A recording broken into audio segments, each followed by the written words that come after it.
Again, with the Shea Lander, when he's come in for Alo's injuries, he's played well. So it's been a big surprise, but it's been a pleasant surprise for these Lions fans. You see the team run out as, again, it is senior night.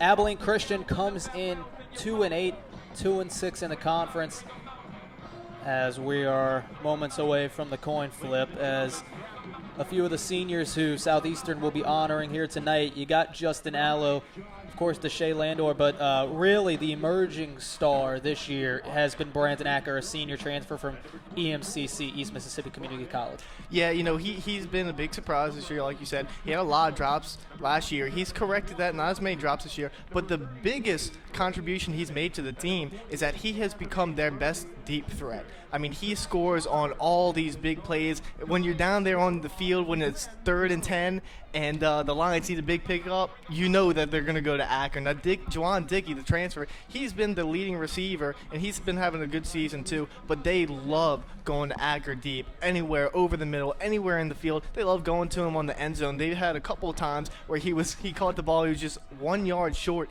So he is one of the biggest threats to this Abilene Christian defense. There you get a good look at the Strawberry Stadium crowd. It's a good crowd on hand. We're expecting a few more people to file in. It was a great crowd out tailgating as the coin flip is commencing at midfield as we speak. So we're expecting a few more people to join those that are already in the stands here.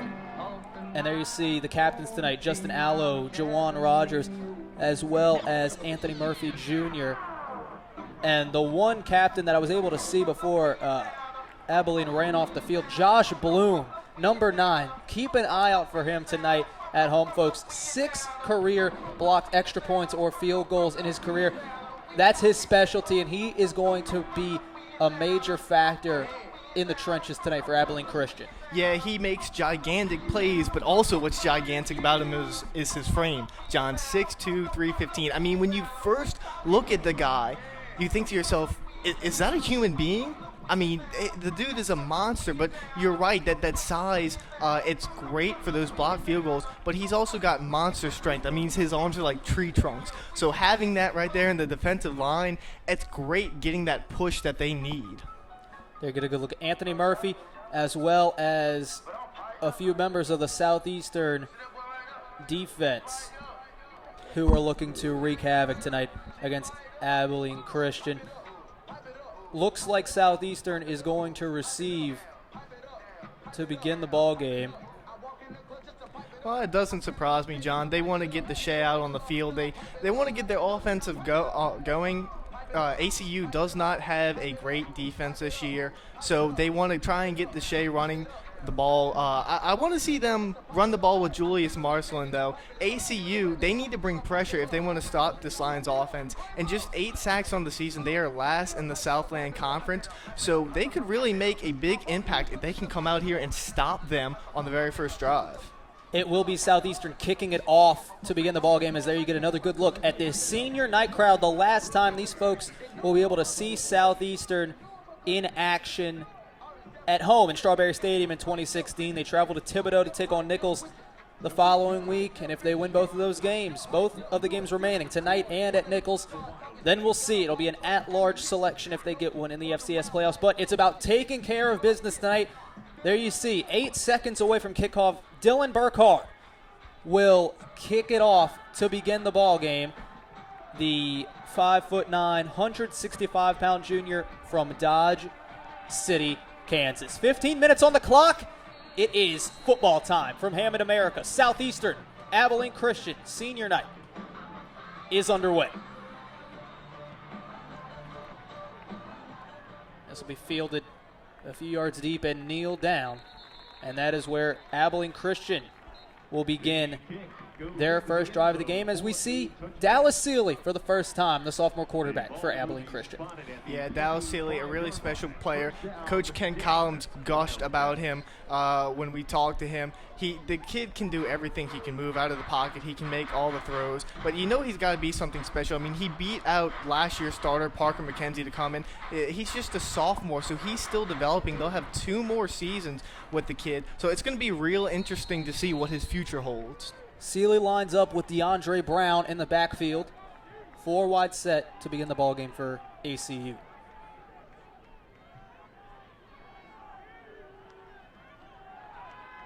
Sealy, quick hitter, complete. Out to the 32 to number 87, Josh Fink, a freshman wideout, 6'2", 175 pounds from Coppell, Texas. Yeah, that's a good play. I mean, right now they're just testing the waters. I like the no-huddle offense, though. They're trying to test Southeastern's patience right here, try to get them going real early. Gain of 7 on first down, bring up 2nd and 3. Sealy, play action over the middle, complete, and it's a first down to Fink again. Stop on the play by Javon Tillman and Ryan Seegers. And just like that, ACU out to the 45. That's a really well drawn up play right there, John. They found the hole in the zone coverage, and the release that that Sealy had right there was so quick, and they're going with this fast-paced offense. Fink out of the ball game. Sealy in the gun on first down. This time it will be a handoff, and it's blown up in the backfield. Mickey Fangatua on the stop as DeAndre Brown had nowhere to go that time. It's a loss of 3, 2nd and 13.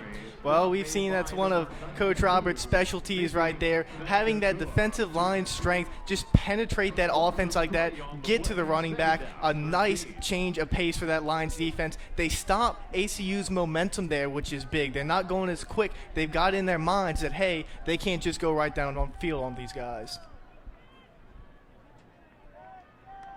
Sealy sends a man in motion. It'll be a jet sweep, gets a block, and out of bounds goes number 2, Deshaun Qualls, another freshman from Houston.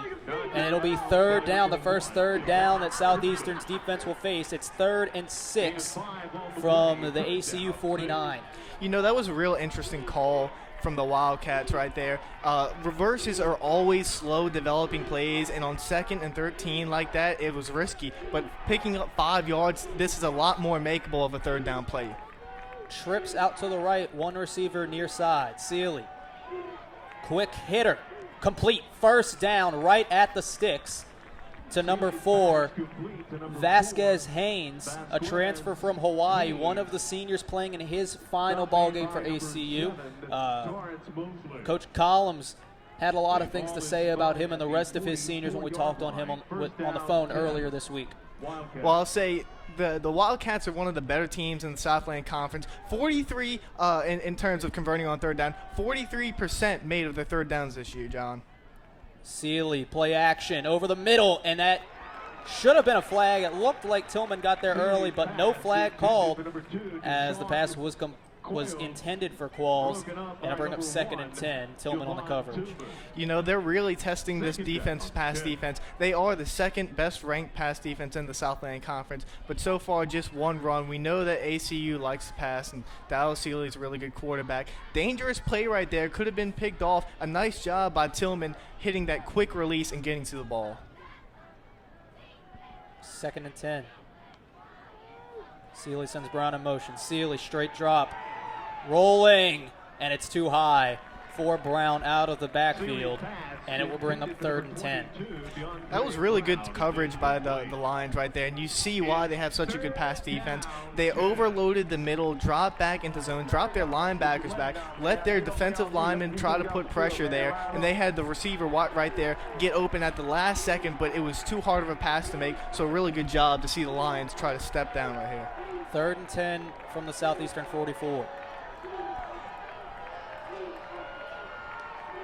Sealy, straight drop, pressure coming. It's a screen pass, it's blown up and almost intercepted by Sion Tehuma. A flag is down on the far side.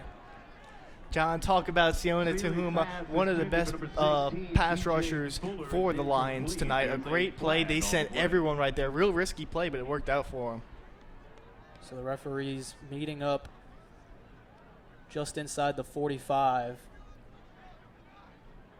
It could have been a hold there, John. They had a couple of wideouts right there.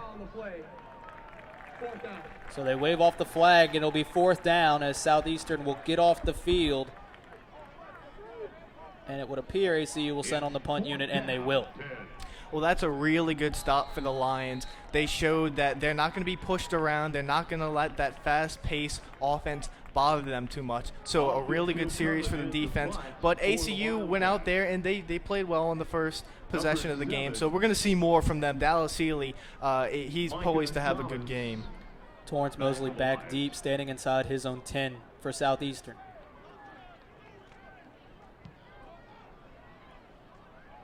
High wobbly kick. It'll take an ACU bounce and head out of bounds. They'll mark it at the 12-yard line. So that's where Deshae Landor and the Southeastern offense will get their first opportunity of the night, as it does not appear Landor will take the field to begin the game, as he has his helmet off in that huddle.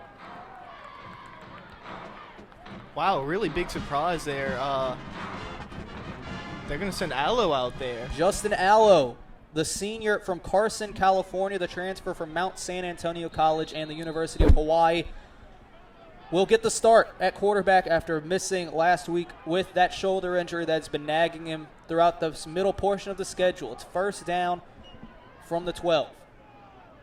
Handoff, Marcelin, and he's wrapped up quickly, brought down hard after a gain of 1 on first down. I'm really surprised they put Justin Allo in. We talked to Coach Roberts earlier in the week. He said that Justin Allo, it looked like he was healthy, but he had not seen him throw, and that was the big thing. He said he wanted to see how both quarterbacks performed in practice and how they went through Justin Allo's injury. So obviously they saw enough from him to put him in.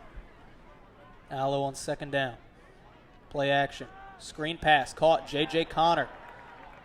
And he'll get out near the 20 to the 18-yard line, bring up third down. That was a really good block right there by Juwan Dickey. He immediately got to his man, pushed him outside. He boxed him out so man could get a couple more yards. So a good play, but the Lions moving with this slow-paced offense as they usually do so far. 3rd and 5. 2 receivers near side, 1 to the far.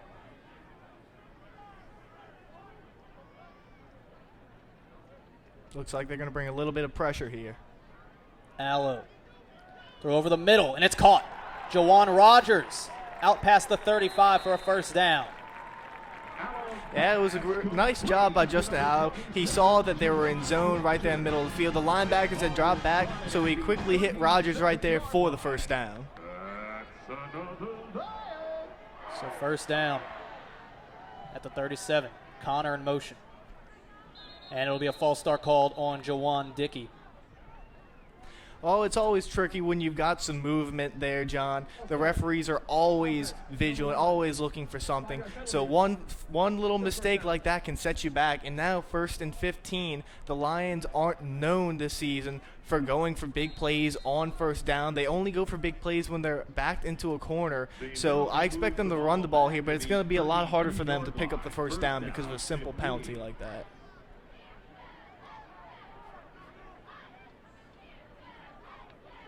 So 1st and 15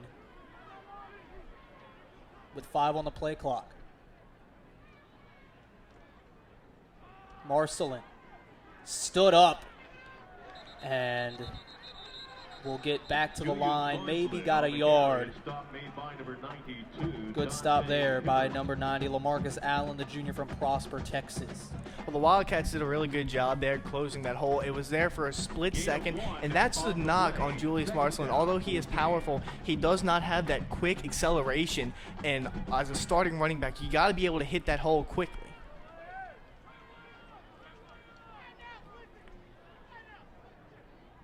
I'm surprised they're not blitzing Allo a little bit more. They know that he's banged up. They want to get some pressure on him, want to try to hit him and make him more uncomfortable. Allo with pressure coming. Deep to the sideline. It's caught Brandon Acker right at the sticks. It'll depend on the spot. And it looks like he's got enough for a first down. Just a nice play by Brandon Acker. You see why he's one of their most reliable targets this season. Just a nice little 10 and out, get some extra yards. Don't try to do anything special. Just get the first down and get out of bounds. Bring up 3rd and inches as it is right at the sticks. Marcelin lines up in the backfield with Jawan Rogers at fullback. Rogers in motion. Marcelin, first down and more. into ACU territory and tackled at the 41. Nice move by Marcelin in the backfield. They had a defensive end in there really quick, but he made that one cut, hit the hole, and then you saw he got hit, and he kept moving his legs, got 3-4 more yards. That makes a big difference in a game, John. Keep moving your legs and get as many yards as you can. 1st and 10. Connor in motion. Marcelin is blown up in the backfield as Allo read that one poorly. Yeah, just another good job. You're seeing some strength from this defensive line. Easily got in there. Of course, it was an option play, but he was able to read that quickly and make the play. 2nd down. Connor on the screen. Makes a man miss inside the 40, down to the 36-yard line.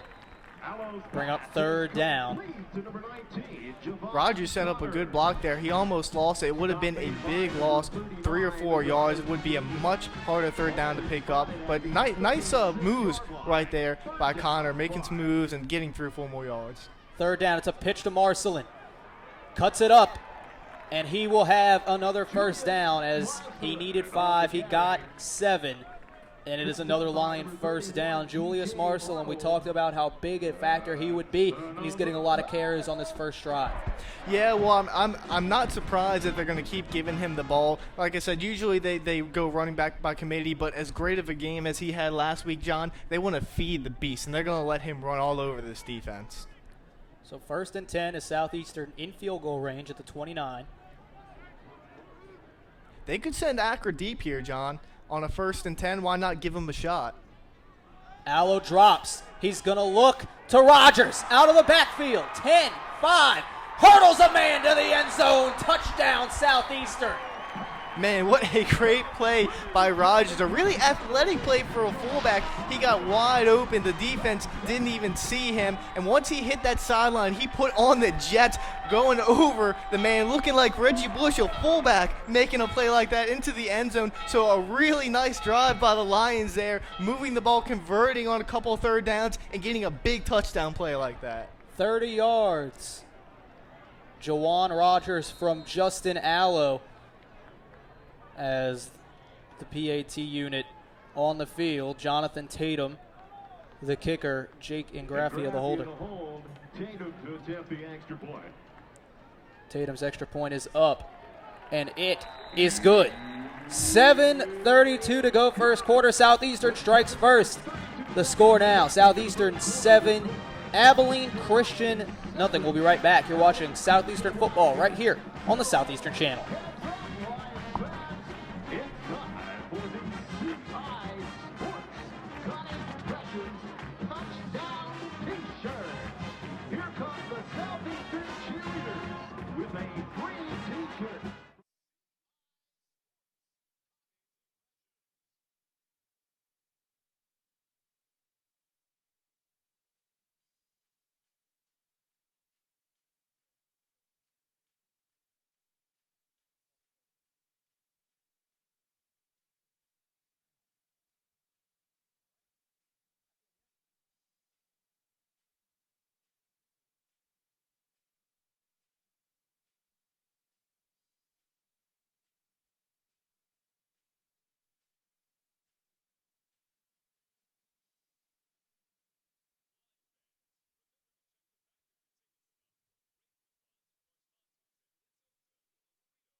Take 5 oil change. Mealy Printing of Covington is a proud sponsor of Southeastern football.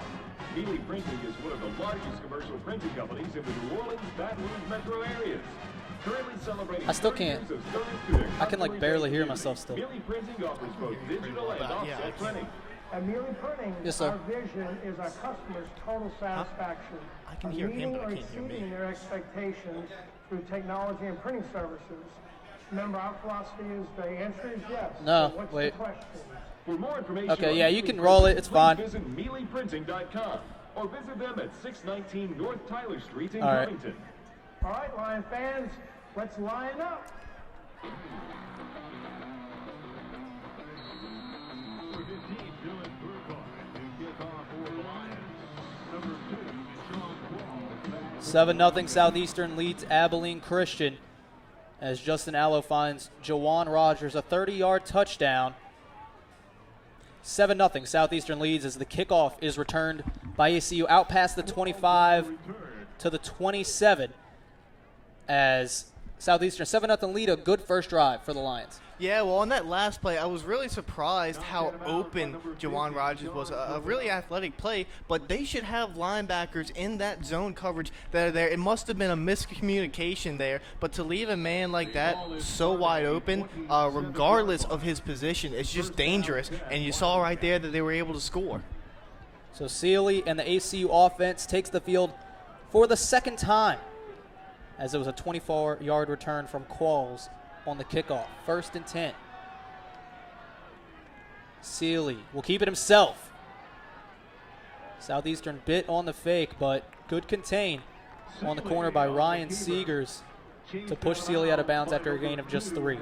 Yeah, that's just a good example of the team playing together as a team. They're aware, even though they bit on it, they immediately found out what happened, they diagnosed the problem, and they attacked it. Sealy on 2nd and 7.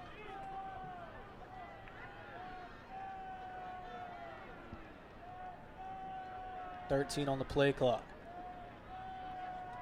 Lions looking like they're going to show pressure here. Sealy play action. Blitz coming over the middle, and it's caught. 1st down. Into Southeastern territory, tackled right at the midfield stripe is Deshaun Qualls. And there you see the composure from Sealy in the pocket with Courtney Rutledge coming at him, or Ja'Cory Fuller rather, able to deliver a strike over the middle.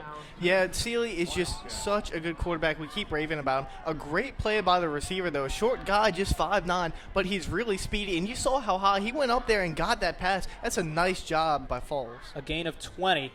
1st and 10 from midfield in a slow-moving first quarter. Sealy handoff. Stop made after a gain of 3, as it was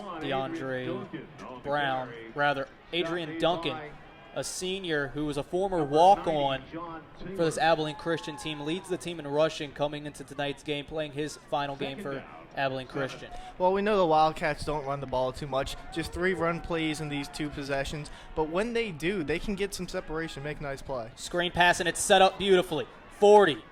And a ball is loose, and it'll get an Abilene Christian bounce out of bounds as DJ Fuller. Richie, I know you love that kid, the junior wideout from Chicago. He's had a big season for Abilene Christian. Got his first reception there, but couldn't hang on to the ball at the end. Yeah, Fuller, when we talked to Coach Ken Collins, he's one of the better players on this team. He's got great size. He leads the team in receptions, receiving yards, and touchdowns, but he took a really big hit here. I'm surprised he's not coming out of the game. It looks like he grabbed his face mask, and it looked like he was a little banged up, but that shows some mental toughness to be able to stay in there. Or a mental injury. We will find out. Sealy, play action. And this one is incomplete. Miscommunication with Fuller and Sealy. Coverage on the play by Will Hines. Another senior, the Arkansas transfer at DB. Well, you see a missed opportunity like that by Fuller, and now he's going to come out. That should have been an easy big play. He had separation. The throw was there. He didn't make the cut in, so you wonder how much that hit is taking a toll on him. He's headed to the bench. 2nd and 10. Sealy straight drop. Step up over the middle, wide open. Inside the 35 to the 31. That was Josh Fink. He's had a big first quarter so far. Sealy a little slow to get up, but he does. And now Fink, 3 catches as a flag is down. Well, Fink is a big target, John. 6'2", he's someone reliable to go over the middle just like that. But what amazes me about this offense is that behind Troy Grant and DJ Fuller, they have a lot of young guys, but they still go to them. Roughing the passer with targeting. Defense number 18. 50, half the distance to the goal. 1st down. Play is under further review. So this could be a big loss. Sionte Huma, the LSU transfer, called for targeting, and the trend has gone the way. If it's called on the field, it most likely stands up after review. Well, that's just a mistake on Tuhuma's part. I mean, he's a very good player, but he's very aggressive. He wants to get to the quarterback. He wants to lay those hits down. But a mental mistake like that, going after the quarterback, even if the ball just left his hands, sometimes it just happens. But a play like that, it looked like he got to him a little bit after. And, I mean, now ACU is in such a better position right here. They can actually try to run the ball, get the running game going if they can, run it here on first and second down. Dallas Sealy, we know he can easily make a 3rd and 5 pass. So a mistake like that for the Lions could be costly here. So I'll put the ball to 13. Tahoma under review to see if he'll be able to continue playing on senior night. Score 7-0 as take a look at some stats as we have 5:17 to go. First quarter, the rush game has not been there for either squad really so far. 26 yards combined, 16 for Southeastern, 10 for Abilene Christian. It's been the pass game. 77 for Justin Allo, 66 for Dallas Sealy. It's carried both offenses so far. Well, you know what surprises me is how close these two offenses are to each other in the conference. You look at both the teams scoring offense. Abilene Christian 6th in the conference, 27.6 points. Southeastern just 0.5 points per game behind them. Now they have completely different offenses. ACU loves to throw the ball. We've seen it so far. Dallas Sealy, a real impactful guy. The Lions with their running game. But even in total offense, I mean, you look at this right here. Again, Abilene Christian 5th, 397 yards per game. Southeastern 6th, right behind them by 6 yards. So these two offenses are some of the better in the league. It's been the defenses that have struggled this year for both teams. But you look at these guys, and this could be a really high-scoring game. This could be a really fun game because we know everyone loves to see people go deep and score as many touchdowns as possible. So a lengthy review comes After further to review, the end here. there is no foul for targeting. Number 18 will remain in the ball game. The roughing the passer foul will be enforced half the distance to the goal. First down, Abilene Christian. Big break for Southeastern. Seonte Huma dodges a bullet and is able to remain in the ball game. No targeting. The roughing call stands up, though, and it's still 1st and 10 as out of that timeout, 13 yards away from tying this ball game are the Wildcats. It'll be Sealy in the gun with a 4 wideout set from the left hash. Yeah, that would have been a huge impact if Tahuma would have been thrown out of the game. They just got a big break there. Sealy, straight drop to the end zone. Dropped in the end zone by Vasquez Haynes, the 6'2", 210 senior from Pearland, Texas. Bring up 2nd and 10 on a really good throw from Sealy. Yeah, again, a small little miscommunication. If he would have just hit that cut, he would have been fine. And he was still turning around, still tangling up with the cornerback, but the pass was there. It looked like he was going to be a touchdown, but Sealy just impresses. Even when he doesn't make the play, he still impresses. Sealy, screen pass to the far side. Pass complete and blown up on a nice stop.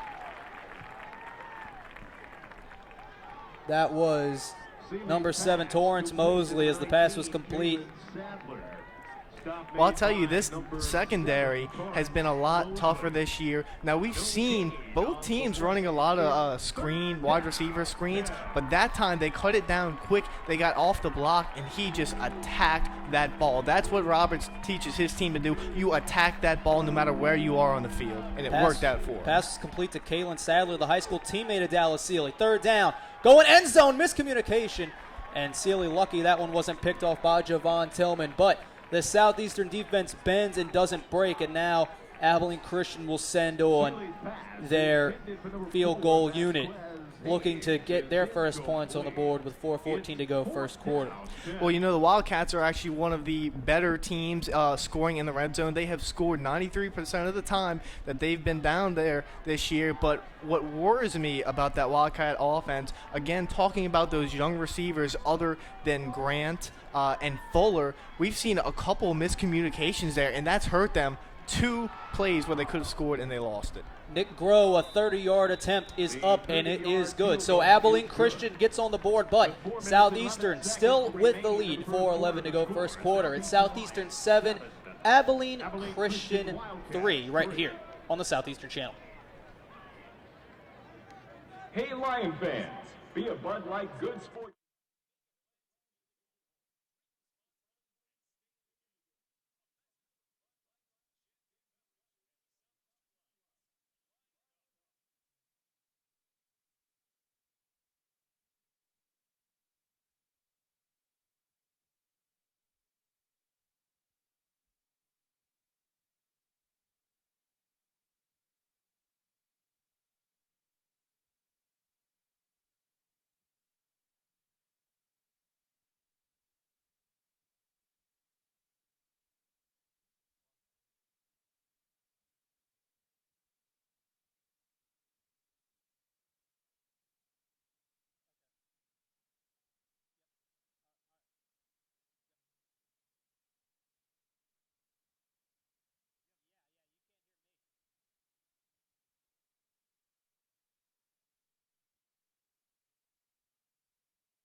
Seven to 3 as we welcome you back to Strawberry Stadium. Southeastern bends but doesn't break. Torrance Mosley, part of the reason the team didn't break, thanks to a good tackle here on Kalen Sadler. 7 to 3 as ACU gets on the board thanks to a 30-yard field goal attempt and conversion from Nick Groh. Well, you know, Torrance Mosley, one of the leading tacklers for the Lions with 57 tackles on the year. But it's really interesting. You look at the stat sheet for the defense, and the top 3 tacklers on the team are defensive backs, and that's usually something you don't see. Usually it's linebackers up there, but that just shows you their secondary is so tough this year. Not only do they make big plays and pass games and knocking passes down, but they are tough group, and they will get in there and they'll attack the ball. Brendan Kahn kicks it away. This one angling towards the sideline. It'll take a bounce. Darius Durrell comes up to get it, and he's got a block. Out to the 25. Goes the SMU transfer as Justin Allo in the Southeastern offense will retake the field as we will have a timeout. 7 to 3, 4:06 to go. First quarter, Southeastern over Abilene Christian on the Southeastern Channel.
Seven to 3, Southeastern leads Abilene Christian. There you get a good look at Tyler Guidros, one of the newer members of the Southeastern Channel crew. Yeah, he's having fun.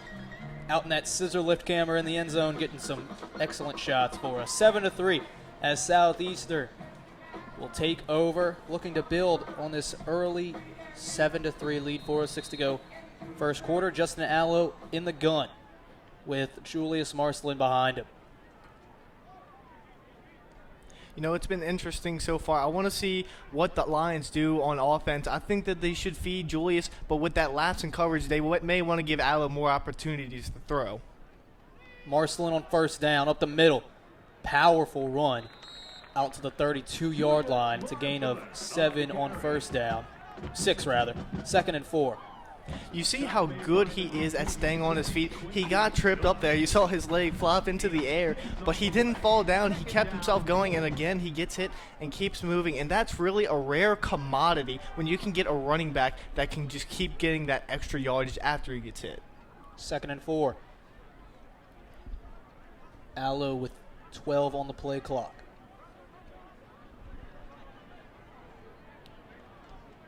Marcelin has room. Foot race. 50, 45, 40. Marcelin down the sideline. And he will step out of bounds just inside the 25 at the 23. And there's the home run from Julius Marcelin. We saw it twice last week against UIW. That's his first big game tonight.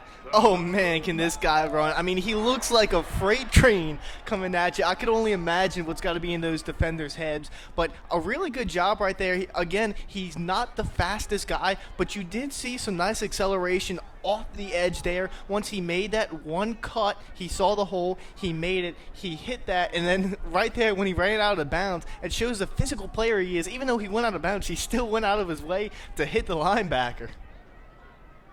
1st and 10. Play action, Allo looking deep to the corner. Acker sliding catch. He's got it. Again, Acker, a really good adjustment right there. Saw it was a little bit behind him, so he comes back, makes it. Justin Allo, not a great throw right there. You wonder how much that injury's weighing on him. But if they just continue to run the ball with Marcelin, Allo can have a really good game, John. 1st and 10 from the 13. 15 yards on the previous throw from Allo. Allo over the middle, and a big hit from number 1 Royce Moore, delivered to J.J. Connor, and it will be 2nd and 10 on a play that ACU had a really good defense dialed up for. Well, Connor a little bit upset right there. You saw he gets up. He believed that he was hit a little bit too soon. It was a big hit. Couldn't bring in the ball. But it's nice to see the Wildcats start playing a more aggressive and physical style defense than they're used to. 2nd and 10. Allo to the end zone. Brandon Acker, touchdown Southeastern. The 2nd touchdown pass for Justin Allo in his many drives. And the senior from EMCC, made famous by Last Chance U. He won a national championship there, looking to cap his senior night off with a bang. Brandon Acker, who has been huge for Southeastern this year, makes this a 13-3 game. Jonathan Tatum on for the extra point. Boy, was that a play by Acker or what. I mean, he made that quick cut, got in there. He is so good. Again, he's one of their top targets, and you can see why. 3 catches so far. Allo loves going to him. Extra point attempt right up the middle. So, 2:20 to go. First quarter, Southeastern. The offense firing on all cylinders. The score, Southeastern 14, Abilene Christian 3. We'll be right back. You're watching Southeastern football right here on the Southeastern Channel.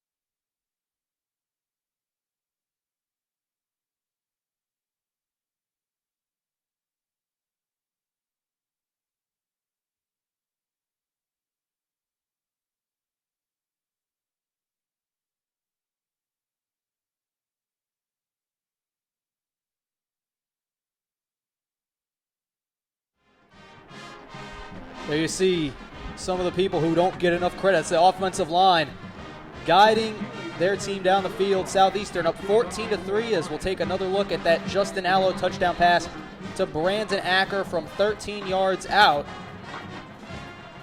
Yeah, what really surprised me here, the cut that Acker makes is so quick into the end zone. Allo makes a great decision right there, goes from see he's open, and just a great play for the Lions. On the kickoff, Qualls tackled inside the 20. It's been an all-around solid performance thus far, special teams, offense. The defense has given up plays, but they've bent but haven't broken. It's been the mentality really all year from the squad, and they've they've kept that mentality here tonight so far in the first quarter. Still a lot of ball game left to play. Well, this is really a crucial offensive drive for the Wildcats. They have been able to move the ball downfield, but so far in just 2 possessions, just 3 points. You know Dallas Sealy is out there. He is hungry for a score. So if they don't get anything going on here and the Lions are able to go and score more points, we could be looking at a blowout. So again, a very crucial drive for Dallas Sealy and the Wildcats. Sealy in the pistol. Play action. Sealy with a run pass option. He'll option to run, and he'll regret it. Stop made by number 52, Solomon Parker, another senior. He's been quiet this year. He gets his first tackle of the night. Well, a great play there by Braylon Thorns. He saw the open man. He saw he wanted to go to the receiver, so he immediately ran to that ball, shut that down, and then he let his defense do his job. And that's one of the things Coach Roberts praises at his team. Everyone does their job. They don't try to do anything extra. They do their job, and that's how you win, by playing as a team. Gain of 2 on first down. Sealy, play action, rolling far side.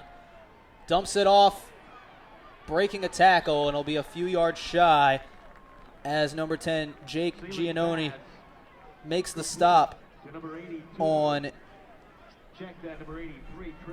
Trevor Crane, the 6'1", 235-pound junior from El Dorado, Kansas. And it is 3rd down and 4. Well, you know, Southeastern's defense will give that up all day. The Wildcats, they were looking to go deep. Sealy wanted to hit his deep man, but great coverage downfield, so they took the dump out. It was just a missed tackle right there on Southeastern part, got them some more yards for ACU, but really a well-designed defensive play by the Lions. ACU 1 of 3 on 3rd down, make it 2 of 4 as the dump off is complete to number 21, Adrian Duncan, and it's a 1st down. Well, you know what's dangerous for a team in this position, for an offense in this position right now, they're down, they're hungry, they're aggressive, they're angry. They might want to go out there and rush things, so they might make mistakes. But it's interesting, so far they're going on short little passes, just trying to make their way through this defense. Handoff Duncan, and he is met at the line and stopped as a player's helmet comes off for Abilene Christian. You see number 55, Brandon Nickham, the 6'6", 285-pound junior, will have to leave the field, and he wants a flag. I'm surprised not a flag came out. Yeah, because he didn't just take his helmet off. It was flung off there, obviously frustrated by it. We know the rule, if a player's helmet comes off, the play is dead, and he has to go off of the field for a single play in case of a concussion. But really a headstrong move right there. This will probably be the last play of the first quarter as we're inside 10 seconds to play. We'll see if Abilene gets it off. And they will on 2nd and 10. Sealy, complete. 1st down, out past the 40 to the 42. It's Adrian Duncan out of the backfield again. And it'll be a play that ends the first quarter on a high note for the Wildcats. They'll play a 1st down as the second quarter begins. That's the end of the first quarter. There you see. There's your signal. The referee has made it official. 14-3 at the end of 1. Southeastern leads Abilene Christian. Second quarter when we return. You're watching Southeastern football on the Southeastern Channel.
14-3, Southeastern leads Abilene Christian. This was one of the plays, one of the many big plays Southeastern's offense saw in the first quarter. Julius Marcelin down the sideline setting up the second Southeastern touchdown. It's 14-3, and Abilene Christian plays a first down to begin the second quarter. Pass is complete, and dragging Torrance Mosley into Southeastern territory is Cody Ennis. The sophomore from San Antonio picks up enough for another Abilene first down. Well, the Wildcats offense is having to go away from their game plan a little bit. Right now they're just taking what Southeastern's defense will give them. They don't want to give up any big plays. There's Sealy, and he'll slide down after a gain of 4 on first down. And there you see a little bit of the explosiveness from Sealy. He's got a quick first step, not great straightaway speed, but a quick first step from the Abilene Christian quarterback. And we'll have a timeout on the field. Timeout. Southeastern. First charge of the half. 30 seconds in length. So we'll stay here as it's only a 30-second timeout. Some stats from the first quarter: 100 passing yards to Abilene Christian's 89. The most telling stat is the 67 rushing yards to Abilene's 12. Again, they don't like to run the ball.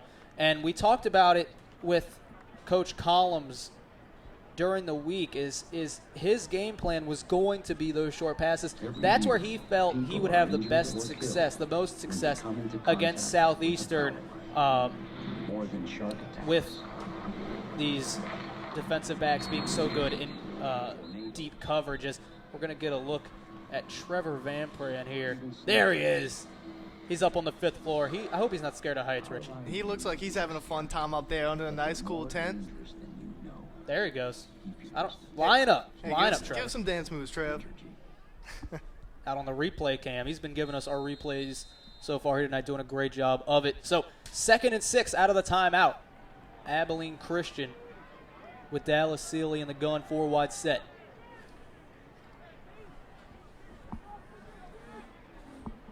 Wildcats moving the ball pretty well just with these short plays, but with this hurry-up offense, they've been making nice yard. Handoff will go for 2. 3rd and 4 coming up, as it was number 21, Adrian Duncan, who has been the feature back really since that first drive for Abilene Christian. He'll now be spelled out, and it will bring up 3rd down and 4. It's interesting to see how calm Dallas Sealy is right now. It's a 3rd down, still no touchdowns. It's the 3rd possession. But, again, one of the better teams on picking up 3rd downs right here. But he's not making any mistakes. He's just getting what Southeastern will give him. It's a jet sweep on 3rd down, and it is blown up. Will Hines comes up to make the play, and it will be 4th down and 3. Add the Sean Qualls era. It's a nicely designed play. Short guy, but he's very quick. But again, you see how everyone on that Southeastern defense does their job. They broke down those running lanes, shut that down quick, and then the one man went in there, did his job, made the tackle. Now it's going to be interesting to see. It looks like ACU is going to send out the field goal unit. That would be the punt team, rather. Punt team. As Torrance Mosley will be back deep.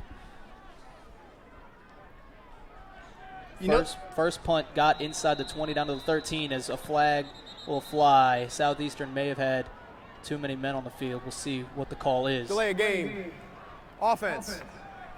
5-yard penalty. 4th down. So it may work in favor of Abilene, as now they'll punt from the 47 instead of the 42 and have a little bit more room down there, as Torrance Mosley, the transfer from TCU, will be back deep. As it's been a rotation. We've seen Javon Tillman back there, as well as J.J. Connor, but Mosley getting the nod to be the returner here tonight. Well, Southeastern hasn't been fantastic this season with their special teams. They've struggled. That's one of the things Coach Roberts wanted to hint on and fixing. So nothing special. Dangerous play right there. Mosley will be hit hard, and it's a fumble. Abilene's got it. A flag flies in. John, that was a big hit on Mosley right there. You wonder, is that a targeting call right there? It was number 24, Keith Barnett, who recovered it. One of the seniors who was one of the best special teams players in the Southland Conference. as the referees will meet on the far side to discuss the flag. It looked like Mosley called fair catch and then returned it anyway. Here's the call. During the return, illegal block, receiving team number 11. That penalty is declined. First down, Abilene Christian. So Jeff Williams, the second, called for the foul as we get a replay here. Mosley kind of breaks that unwritten rule of fielding the ball inside the 10, and he ultimately pays for it. Yeah, I mean, you got to wonder why in the world did he try to take that out? It wasn't going to be a touchback. I know that he wants to get the ball. He wants to make the most of every opportunity he gets. But in a situation like that, just let it go out of bounds, man. Now look where ACU is. They're right inside your red zone. One of the better teams at scoring when they're in the red zone this year. That is a bonehead move. And if they score right here, ACU's got the momentum, and it's all because of one bonehead play. Quincy Dunn forces the fumble. First down and 10 from the 12. Handoff. And breaking a tackle to the 2 is DeAndre Brown. Javon Tillman saves the touchdown. It will be first and goal from the 2. See, this is a really good opportunity for the Wildcats to run the ball here, to open up some lanes. They've got a great position right now, right there on the 2-yard line. They could score right here and just completely change the game. First down, Brown in the backfield. It'll be Brown. And he is gobbled up in the backfield. Anthony Murphy on the stop. Second and goal. Well, we knew the Lions were going to send pressure there, but what impresses me, not the edge rush, but how quickly those defensive linemen got into the backfield, simply pushed aside those offensive linemen. It was the big defensive linemen inside that made the play, even though they sent guys from the outside. You get that kind of push on a defensive line, on an offensive line, and you can make a big impact. Got an Abilene Christian player down. We'll take a timeout. Second and goal, and we come back 14-3. Southeastern over Abilene Christian on the Southeastern Channel.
Welcome back to Strawberry Stadium. Dakota Laws, the injured Abilene Christian Wildcat. He's able to walk off under his own power.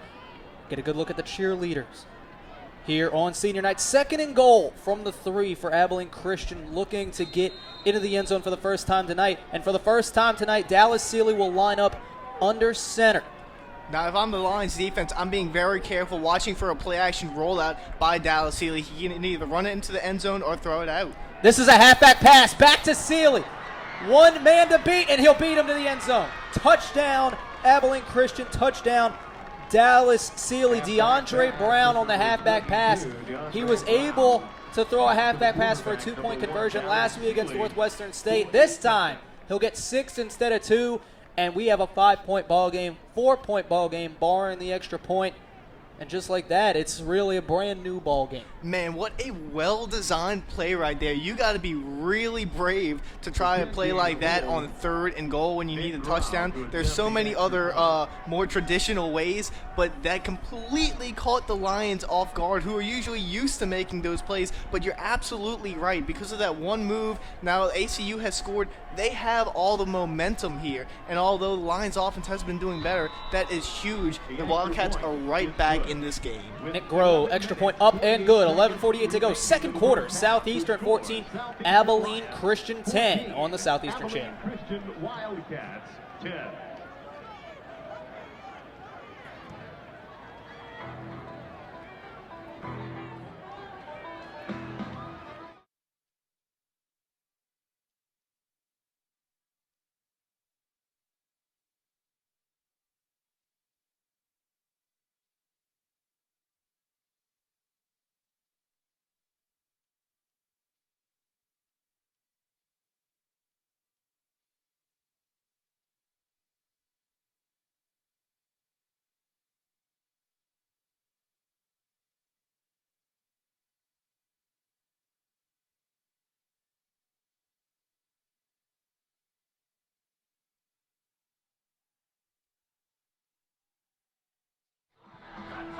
DeAndre Brown lines up in the backfield, and he'll throw it back to the quarterback, Dallas Sealy, for the touchdown.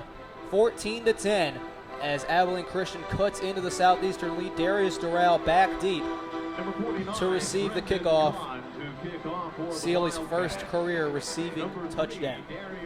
Again, just a really well-designed play. Little trickeration from Ken Collins over there, but hey, you know, whatever works for you works for you. They scored, so there's not much more you can say about it. Brendan Kahn, the transfer from Texas Tech. High kick, short kick, fielded at the 10 by Doral. And Doral dragging defenders out to the 23, and that is where Justin Allo and this Lion offense will take over. Again, coming back to the struggles on special teams, and specifically on the return teams, I mean, Doral had some holes there. And one of the most important things of being a return man is be able to see that hole and hit it as quickly as you could. But he went straight into the defenders. And that's not even a team problem. That's on one man. But you have something like that, and good field position is so important. I mean, even 5 more yards would be able to help this team so much more. So another bonehead move on special teams costs them some more yards. 2 men in the backfield with Allo. Handoff Marcelin. And he'll power his way out to the 25, a gain of 3 on first down. 2nd and 7. It's the first time tonight we've seen that formation from Southeastern where they line up 2 men in the backfield. It was Doral Marcelin that time. Doral really just a decoy as Marcelin gets the handoff.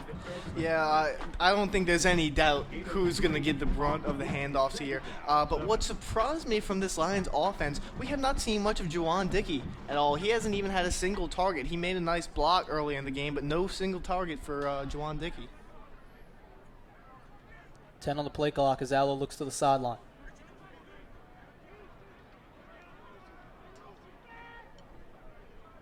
Allo will roll near side. Throw on the run. Joe Pack gets too high.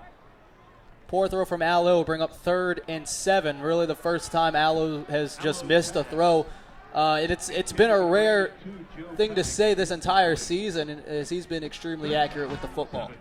Yeah, I mean, it's weird to see him miss a play like that. There was no rush. He had plenty of time. I don't know why he was feeling a little bit antsy there. Maybe just a bad pass. I mean, everyone's entitled to a bad pass every now and then. But that's a play Allo should absolutely make. 3rd and 7. Lions 3 for 3 on 3rd down so far. Pressure coming over the middle, and it was a dangerous pass, almost picked off by Bryson Gates. Incomplete and a 3 and out, and that momentum from the offensive side for ACU carries over to the defense, and they'll get the ball back with what we assume will be excellent field position as Southeastern is punting deep in their own territory. Well, like I said, now it's a completely new ball game for the Wildcats. A really nice play there by the defender. He was reading Al's eyes the entire time. He knew where he was going to go. He was just a step behind that interception. But like you said, now the Wildcats are going to get really good field position so long as they don't make a big mistake on the punt return here. Ivy Wall on to punt. Special Teams Player of the Week last week Short by the punt. Louisiana Sports Writers Association. And it is a short punt, fielded and fair caught by DJ Fuller. Excellent field position at the 42-yard line for Abilene Christian. It's good to see DJ Fuller back in the game after that big hit. It obviously impacted him early on, and we haven't seen him in the receiving game since, but he was able to field the punt. And, I mean, for them to be able to put him in the punt return formation, they obviously must feel confident because that's a dangerous place to put a receiver in, especially if he's hurt. So they've got to have confidence that he's healthy and ready to go. 1st and 10. Ball spotted at the 43. Sealy. Play action. Rolling. Deep. And it is almost an excellent catch, and a late flag will fly in. Pass intended for DJ Fuller. They're going to call pass interference on Courtney Rutledge, it would appear. Man, that was almost a great grab. Defense, number 29. 15-yard penalty, automatic, first down. So, More yards for the Wildcats there, John. yeah, Rutledge, the junior from Slidell, draws the flag, and it is now 1st and 10. ACU in Southeastern territory. They go from their own 43 to the Southeastern 43, and they'll line up with trips to the top. No receivers at the bottom of your screen. Your instincts want to tell you they're going to go deep. I wouldn't be surprised to see them go with another short pass. Go over the middle with Fink, maybe. They're going to go to Brown out of the backfield, and he'll be knocked out of bounds by Max Lyons. The first time we've called Lyons' name tonight, as that was number 83. Trevor Crane, the 23 and the 83 look a lot alike with these Abilene Christian jerseys. Well, yeah, you know, it's interesting that Lyons hasn't had a big game. I mean, he's got 70 tackles. He's one of the defensive leaders for this team. So, I mean, usually when you don't see DBs making big plays, it's usually because they're just doing their job. They're making sure there's no plays. Sealy on a screen pass. It's caught by Qualls. He'll get a block, and Tillman makes a nice stop as Qualls gets back to the line. It is 3rd down and 6. ACU's really liking to go to these receiver screens, but let me tell you, Southeastern, they've cut down on it. They see it coming, and it's been really interesting to see that they keep getting off their blocks. They know it's coming, and they attack that ball. So another nice heads-up play by the Lions defense. Sealy on 3rd and 6 as the Southeastern crowd comes alive on senior night.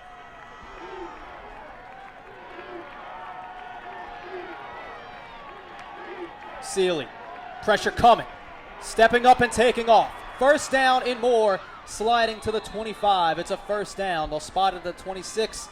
1st down, Wildcats. And that is a perfect representation of Dallas Sealy's dynamic talent. He saw the pressure coming from the edge. Offense creates a small hole from the run through. He accelerates quickly, hits the hole, gets a couple more yards on that play. A great play by Sealy, and now they're getting closer to the red zone. This could be another big drive for the Wildcats. 1st and 10. 2 receivers each side. Sealy with pressure coming again, and this time he won't escape.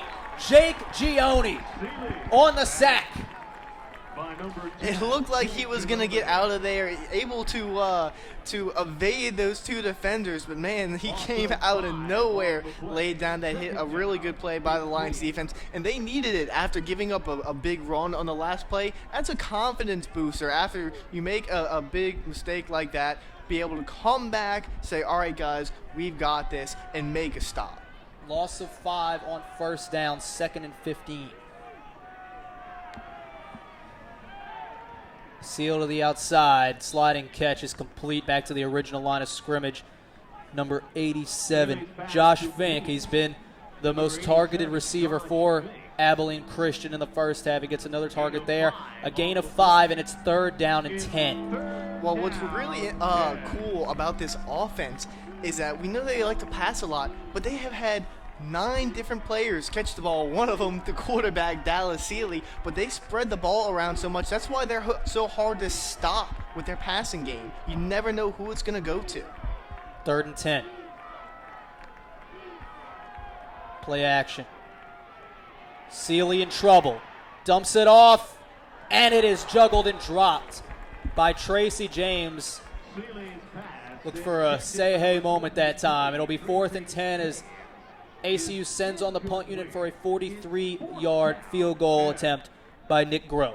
Well, that's just really good coverage by the defensive backs back in the secondary. Sealy was looking for the big play, but they had great coverage all the way down there. Didn't want to try to throw an interception, and then he got into some trouble there, able to avoid the pressure once again. It almost makes a really good throw to the fullback there, but Southeastern lucky to be able to contain them to the field goal here. Groh from the left hash, 43-yard attempt, has the distance and the accuracy.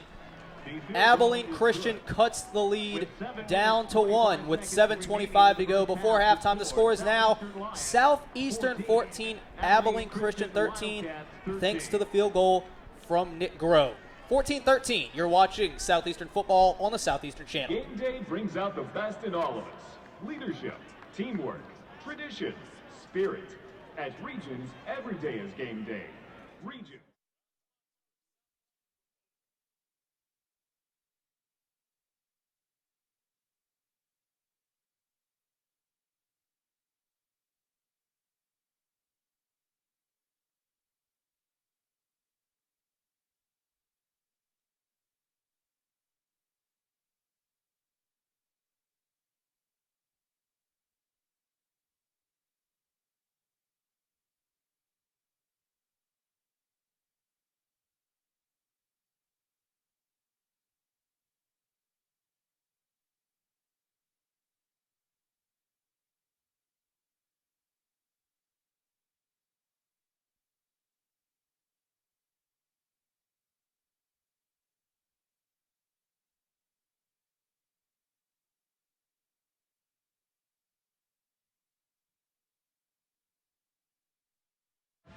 (14-13), Abilene Christian now trails Southeastern, and it wouldn't have been possible without this 3rd down conversion on the scramble from the sophomore Dallas Sealy, who has played very well tonight so far for Abilene Christian.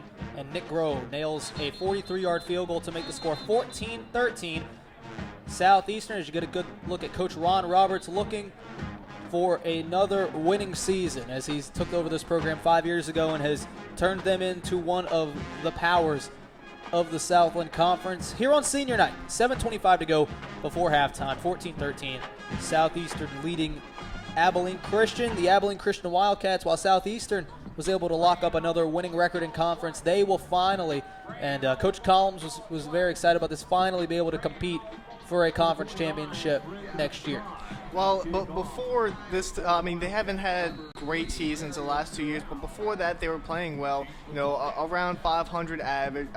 And then coming into the Southland Conference, it's not something easy to do. You can't really pick up on it that quick, but his team is all heart. He's very excited about where they're going. He said progress is slow, but he likes it slow. They're looking good, and he cannot wait to get his own stadium. He thinks once they get their nice stadium and they're a little bit more comfortable, they're really going to be able to compete in this conference. Darius Doral on the return up to the 26-yard line before being tackled hard, and that is where Allo and the Southeastern offense will take over, looking to extend their lead as Abilene has now scored 10 unanswered points.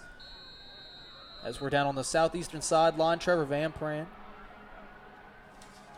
As that is I apologize, that is Jordan Reams down there on the sideline. Got to give Jay Reams his credit. 1st and 10. Justin Allo in the Southeastern offense. Allo. Far side, there's Jawan Dickey, and he can't make the shoestring catch And Allo knows he should have had him that time. Just a short throw. Came up a little short that time, 2nd and 10.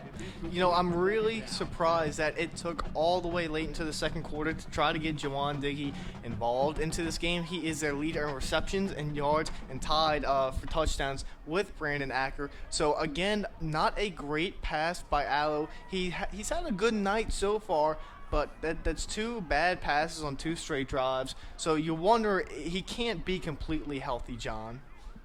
Yeah, coming off that shoulder injury that he suffered first against Stephen F. Austin, then re-aggravated it against Central Arkansas. 2nd down, Julius Marcelin is tripped up in the backfield. Stop made by number 12, Bryson Gates, who has had a nice night tonight. Almost had that interception a few drives ago, and then makes a tackle on Marcelin as the Southeastern offense has sputtered here lately. 3rd and 9 coming up. Well, you know, that's the way you go after a big running back like Julius Marcelin. They teach you as soon as you start playing in the Pee Wee leagues, you go for their legs. You want the big hit, sure, because it's cool, and sometimes you knock the ball out. But when you have a big man like that in the backfield, you go and wrap around his legs, he's not getting away from you.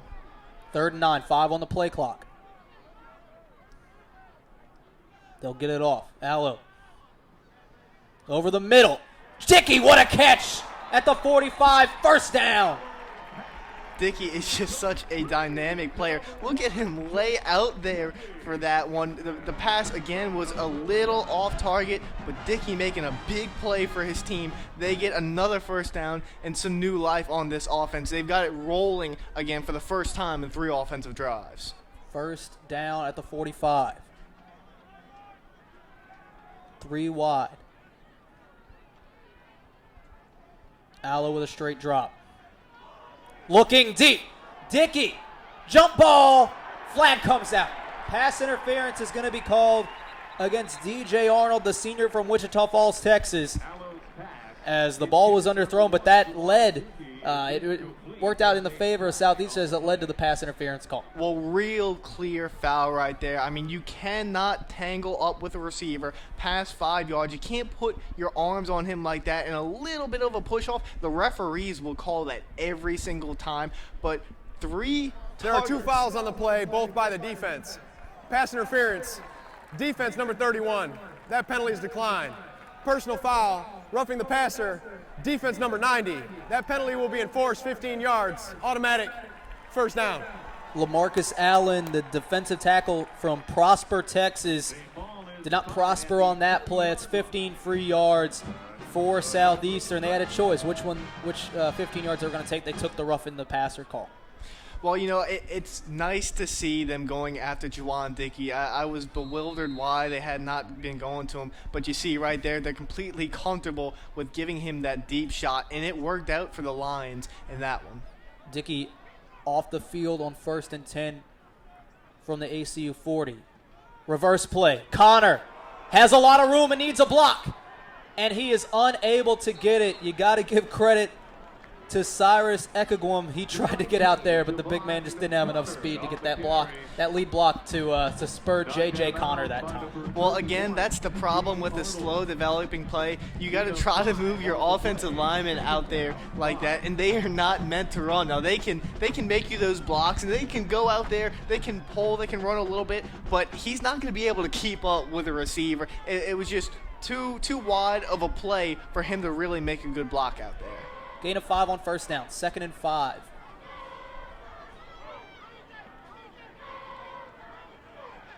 Allo play action. He'll take off and run with it, and he will have the 1st down before being knocked out of bounds by Gates on the far sideline. Gain of 6, needed 5, and it is a 1st down for Southeastern. The Lions have really changed up their offensive game plan on this drive. I mean, there's still 5 minutes left. They could still be running their game plan, but they've given the ball to Julius Marcelin just once this drive. They're letting Allo throw. I guess they want to show what he can do. They want to go deep, try to make the big plays, but going away from running the ball with Marcelin is a mistake because eventually they're going to go deep and they're going to make a mistake. Allo will hand to Marcelin, and he falls forward to the 26. It's a gain of 3 on first down, 2nd and 7. I mean, it just makes so much sense to run the ball with the offense that they have. I mean, you break it down. If you give it to your guys on 1st and 2nd, usually they'll come up with 2, maybe 3 yards if they can break it, a nice one out there, 4 or 5 yards. So let's say they get 2 or 3 yards on 1st and 2nd down, 3rd and 5. It's an easy play for Justin Allo to be able to make, and it opens up the variety of plays they can use. Allo play action, rolling far side. Looking back across the field, wide open! Dropped. It would have been a tough catch for Jariah Tolbert. The sophomore from New Orleans almost had his first touchdown reception of the year as he was wide open. We saw Jawan Rogers take advantage of that in the first quarter on that throwback pass, but Tolbert could not locate the football, and it's 3rd and 7. Yeah, that's the problem. That's just a play where he's not really aware where the ball is going to be. He's looking behind the wrong shoulder. I mean, the pass was there. It was a little bit on the other side of him, but as a receiver, you were supposed to be able to make that adjustment as open as he was. That should have been a touchdown for the Lions. 3rd and 7, slant route is dropped by Dickey. Good coverage on the play by Adonis Thomas, one of the freshmen on this team from Bastrop, Texas. He's been covering Dickey all night and doing a very good job of it. 4th and 7 as Jonathan Tatum will come on for a 43-yard field goal attempt. Yeah, well, real good job right there by Bryson Gaze. He got a great push off the edge, quickly got around, and he forced Allo to throw that quickly. Allo saw it coming, and not the greatest throw. So a good job by Gates to force the Lions to kick a field goal here. Jawan Rogers is wide open on the other side of the field, and they'll fake it, and a flag is flown. Was he offsides? I do not know what this flag could be, as now there's a scrum in the middle of the field between some Southeastern players and some Abilene players. You see Jawan Rogers with the ball there. He was lined up on the near side, and Coach Ron Roberts is now going to meet with the referee as the referee meets with some of the Abilene players to discuss what's going on. Prior to the snap, timeout, Abilene Christian. Media timeout. So Abilene gets the timeout that saves a touchdown. 4:11 to go. We'll see what Southeastern draws up on 4th down when we come back. 14-13. Southeastern over Abilene Christian on the Southeastern Channel.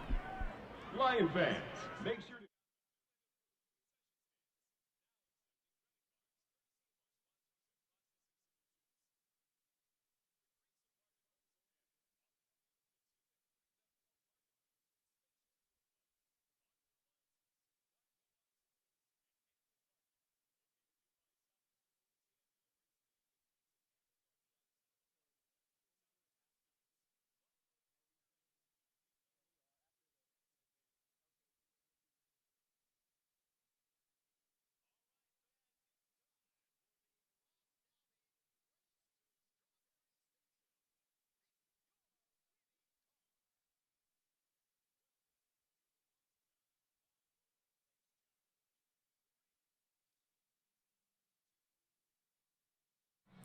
(14-13) the score, but it really should be 21-13 as Justin Allo looking for Jariah Tolbert in the end zone, and you'll see Tolbert come wide open, just can't locate the football, and it's a dropped 6 points for Southeastern, and now instead of a 21-13 game, Southeastern 4th and 7 from their 26, and they'll bring Jonathan Tatum on for a 43-yard attempt.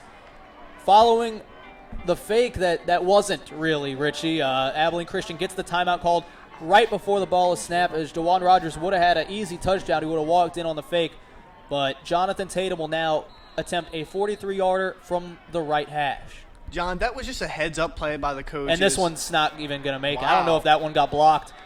The laces were facing Tatum, and he never got the ball off the ground. Wow, that's a big missed opportunities for the Lions, but it's an even greater play right there for ACU, giving up no points off of that, where they should have given up the big touchdown, and they should have at least given up the field goal there. So for them to hold them to nothing, and there's still 4 minutes left, this offense, they've been taking their time, but they get up to the line quickly. This offense can easily go downfield and score in 4 minutes. So Coach Roberts is really going to have to dial up some defensive pressure here and get Sealy off of his rocker a little bit. He's been really comfortable in the pocket. So if they don't want to give up any points before halftime, they're going to have to do something special here. 1st and 10, 4:06 to go before halftime.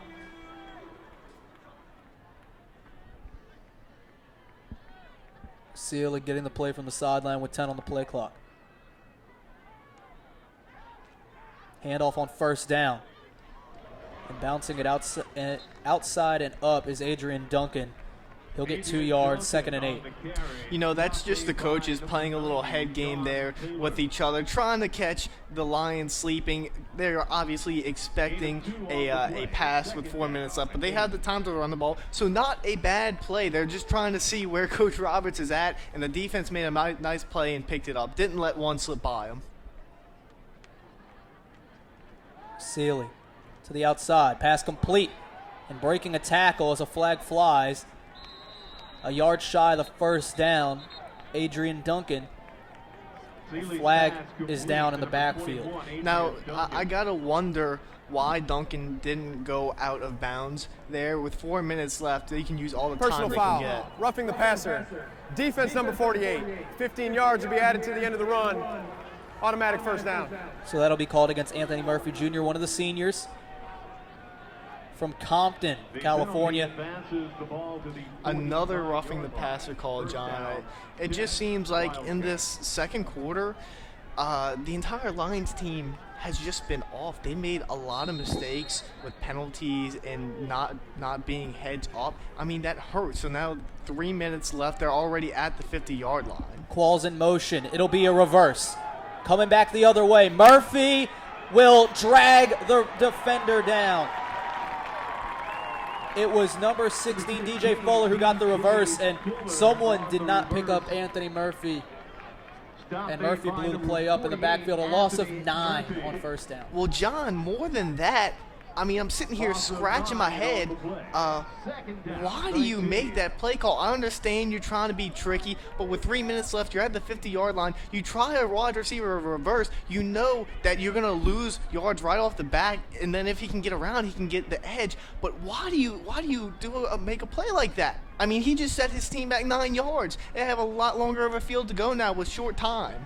Sealy rolling near side with pressure coming, and he'll just throw this one away. 3rd and 19 as it was number 25, Abraham Freeman, the junior from Telfair, Georgia, rushing off the edge that time. 3rd and 19. Got to expect a screen here if you're Southeastern, wouldn't you think? Well, I mean, yeah, they've gone to the receiver screen a lot. If I'm Ron Roberts, I'm going to put my secondary, back in zone. Make sure you give up the yards at this point. You give up 18 yards, but you don't let them get the 1st down right here. They're not going to try something deep, most likely. So, screen pass is blown up. Will Hines, who has done that all season long for Southeastern, blows it up in the backfield, and Southeastern will take a timeout to stop the clock with 2:16 to go. Southeastern, second charge timeout. 30 seconds in length. So we'll keep it here as it's only a 30-second timeout, and that will bring on the Abilene Christian punt unit as ACU went backwards after that roughing the passer call, losing 13 yards, and will have to punt from their own 36. Well, I mean, John, that just goes to show you how one play can completely impact an entire drive. You call up that wide receiver reverse, you may win on it, sure, but 9 out of the 10 times, you're not going to get a big gain. You may get like 5 or 6 yards, but that's not something you want to call on 1st and 10 at the 50-yard line with 4 minutes left. They go back 9 yards, and then 2 plays later, they give the Southeastern the ball back. I mean, they couldn't do anything. Southeastern calls a timeout. So the Lions are going to get decent field position here, and that we know that Justin Allo can stretch the ball downfield. I mean, Brandon Acker and Jawan Dickey, both big red zone targets. They love to go deep. So big mistake there. That's on Ken Collins. Excuse me. Mosley back deep, rugby-style punt. And Mosley makes a good move, fielding this one. Out past the 50 to the 45, cutting back, still on his feet, needs a block.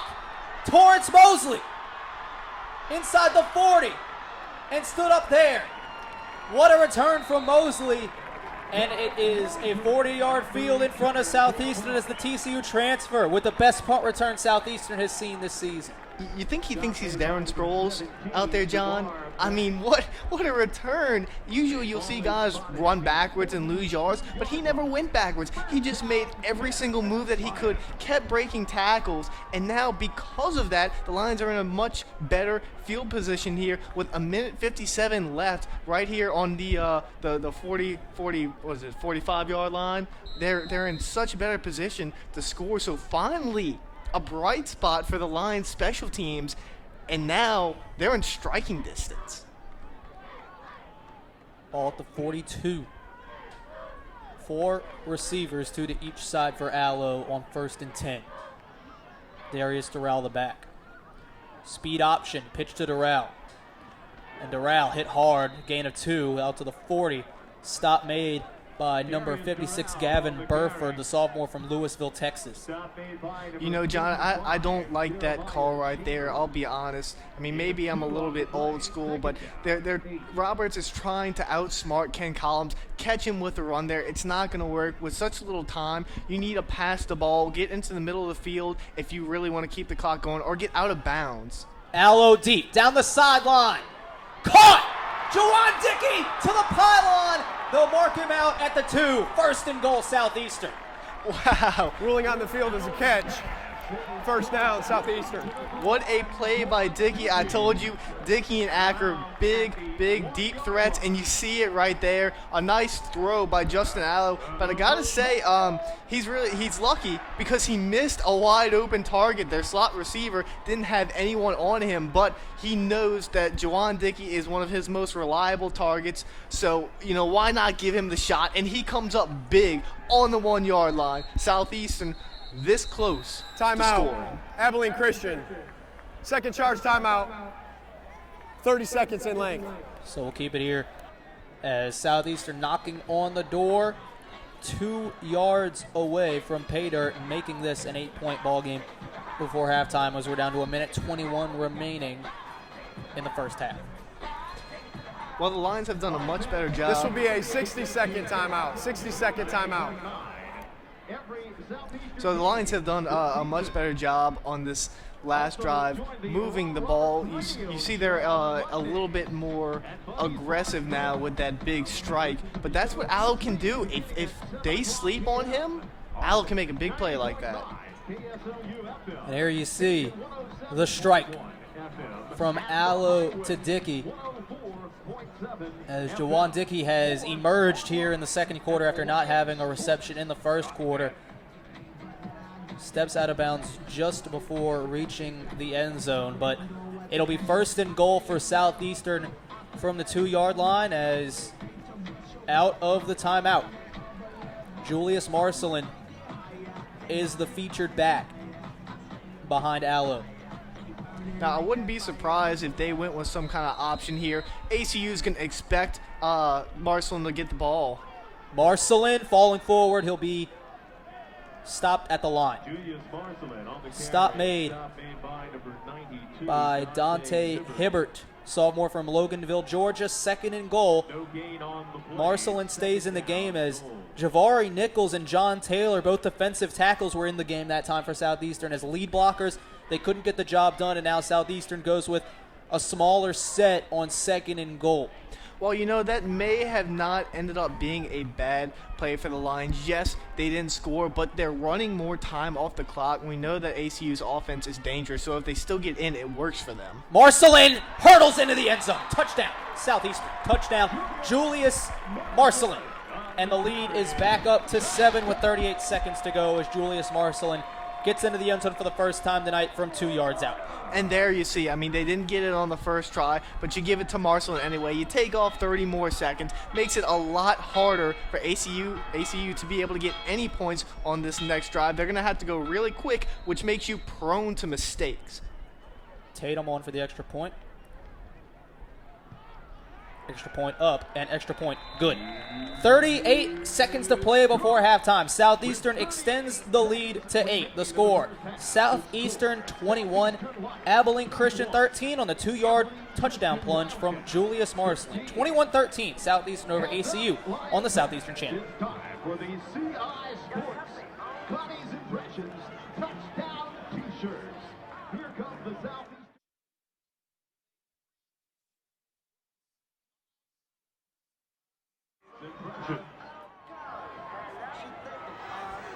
I'm Jordan Reams here at Strawberry Stadium with Zachariah Cameron. I'm good.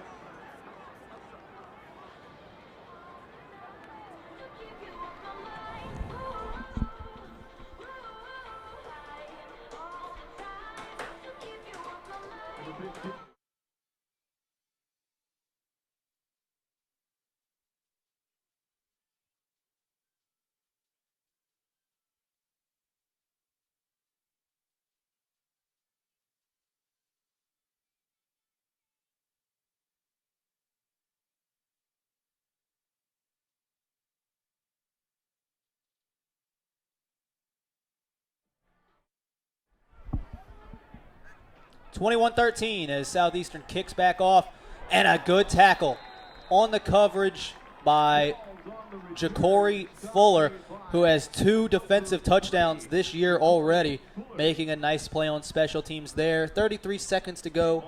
Abilene Christian with 1 timeout remaining, trailing by 8 as they will take the field starting at their own 21. I don't think the Wildcats will try to do anything risky here. I mean, they would have to go 80 yards, score a touchdown, go about 50, 60 yards just to get into field goal range for 30 seconds, 1 timeout. You don't want to go deep and possibly turn the ball over. I'd say play it safe here, take a knee or run the ball, let the clock run out, and that's exactly what they'll do. Sealy will take a knee, and we'll see when they start the play clock. They will not start it until the game clock is below 25. So that'll do it for the first half as the clock will roll down to 0 and Southeastern will take a 21-13 lead into the break here at Strawberry Stadium on senior night. So, Richie, second quarter that saw both teams have some momentum, but in the end, Southeastern carries the momentum into halftime. I think the biggest thing holding both teams back now is just mental mistakes. We've seen a lot of penalties on the side for the Lions. There was the fumble in the goal line that really put ACU back into the game. They were able to bring back the momentum, but that's only because of the mistake made by ACU running that wide receiver reverse. So it's been an interesting game so far. Some fireworks, some deep passes, but so far just mental mistakes really holding these two teams back. They should look a lot better. Jordan Reams is now down on the sideline with head coach of Southeastern, Ron Roberts. Jordan. Thank you, John. Coach, you're up to a 21-13 lead. What do you like from your team in this first half? Well, I think our offense does they're moving the football, having a lot of success doing that, throwing the football. Alice, Jicky got involved. I think we're moving the ball. We just got to keep giving the ball back. What adjustments are you going to have to make to kind of widen the gap from Abilene Christian? Well, the biggest thing we did, we committed some penalties there that allowed them to get down the field. We fumbled the ball down here on a punt. Obviously, it gives them 7 points, give them the ball inside of 10. So we don't do that, and we don't give a couple of rough appearances, and we keep the field goals off the board. I think we're in good shape, but we just got to stop doing the penalties part. Thank you, Coach. All right, thanks. John, back to you. All right, thanks, Jordan. 21-13, the score at the break. When we return, we'll join the president of Southeastern, John Crane. Dr. John Crane will be in the booth for a halftime interview. 21-13, Southeastern over Abilene Christian, right here on the Southeastern Channel.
Amen.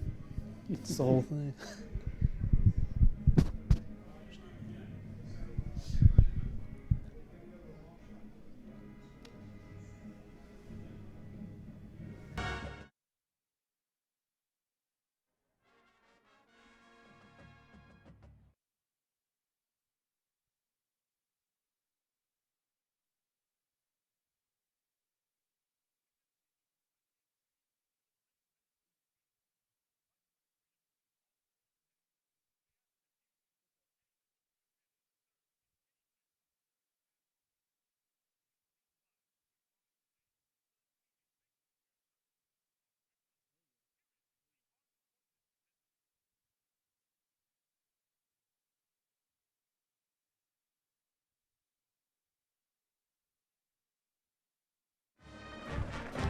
Welcome back to Strawberry Stadium, 21-13 at halftime. Southeastern leading Abilene Christian, and now we're joined in the broadcast booth by the president of Southeastern Louisiana University, Dr. John Crane. Dr. Crane, thanks for joining us. My pleasure.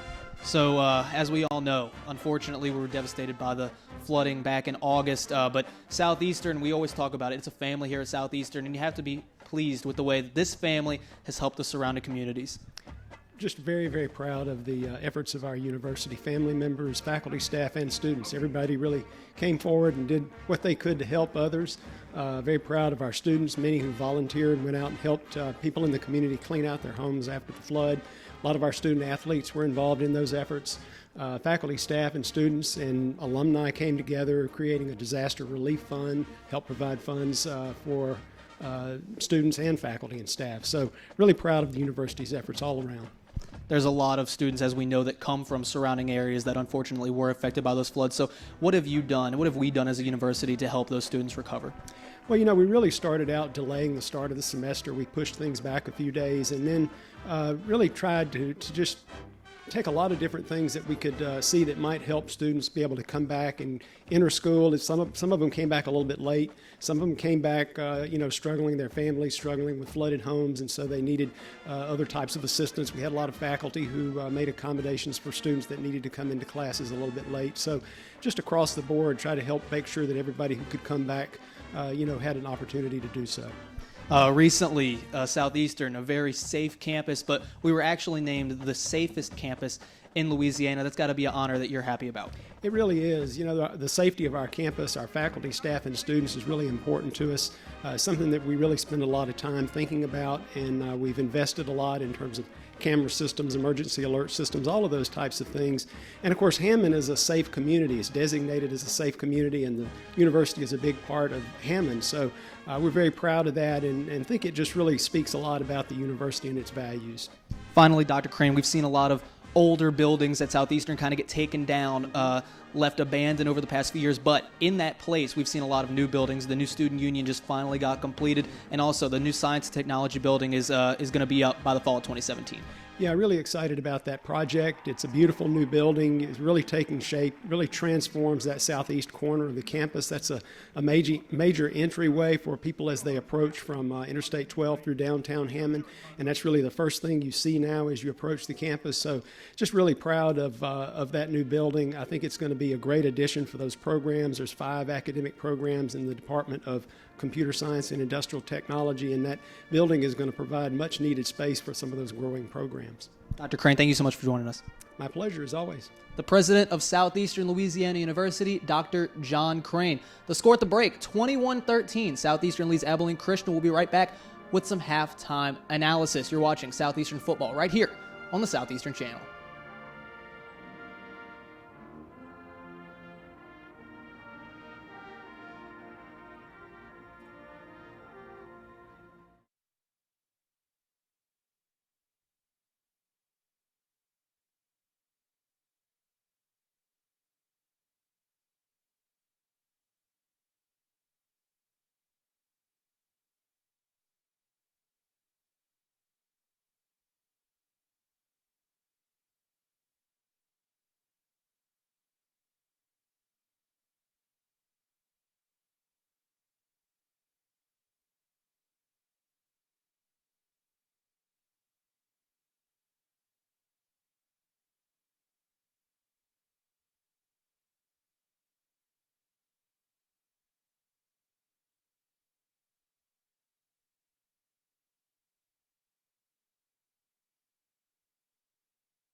Hello, everyone, and welcome back to Strawberry Stadium. 21-13, Southeastern leads Abilene Christian at the half, as it's been a very good first half on the offensive side of the ball. 21-13 as Southeastern leads. John Sartori, Richie Solaris up in the broadcast booth, and Richie, I talked about it a little bit. A great start for Southeastern offensively. Then they got into a little bit of a dry spell and finished the first half off with some success. The defense has bent but hasn't broken much. Well, you know, the big key, I hit on it right before halftime, was about the penalties and mistakes by both teams. And Coach Roberts, you heard from him right there at halftime, he wants to cut down on the penalties. He said that he could be up by a better margin. He thinks that they're in good shape right now, but the penalties and mistakes are hurting them. And on the side of ACU, they're doing a good job with the offense, just hitting those, nickel and dime passes. But what's surprising to me, John, is that Dallas Ely, he's 16 of 24, so he's, had a lot of passes, good completion, but just 110 yards, no passing touchdowns. He had the one catching touchdown. But I was expecting him to have a little bit more of a prolific day, even against this really good pass defense. Take a look at the rest of our halftime stats. On your screen, it was a very offensive first half from both teams. So we are just about 40 seconds away from the second half, as we'll keep it here, as we'll get a good look at Strawberry Stadium here in a few moments, as it was a very good first half from this Southeastern squad. On senior night, you get a good look at some of those seniors right there. There is big number 99, Greg Hardaway III. He is just a junior, so he's one of those juniors that Coach Ron Roberts is going to get back next year. He has talked about it a lot. A lot of these juniors have stepped up, a lot of them junior college transfers, and they've played very well this year, and he could not be more excited about them going into next year, as you get a good look at First Guarantee Bank Field, as we are about to put 15 minutes on the board, and Southeastern 30 minutes away from winning their 6th game of the year.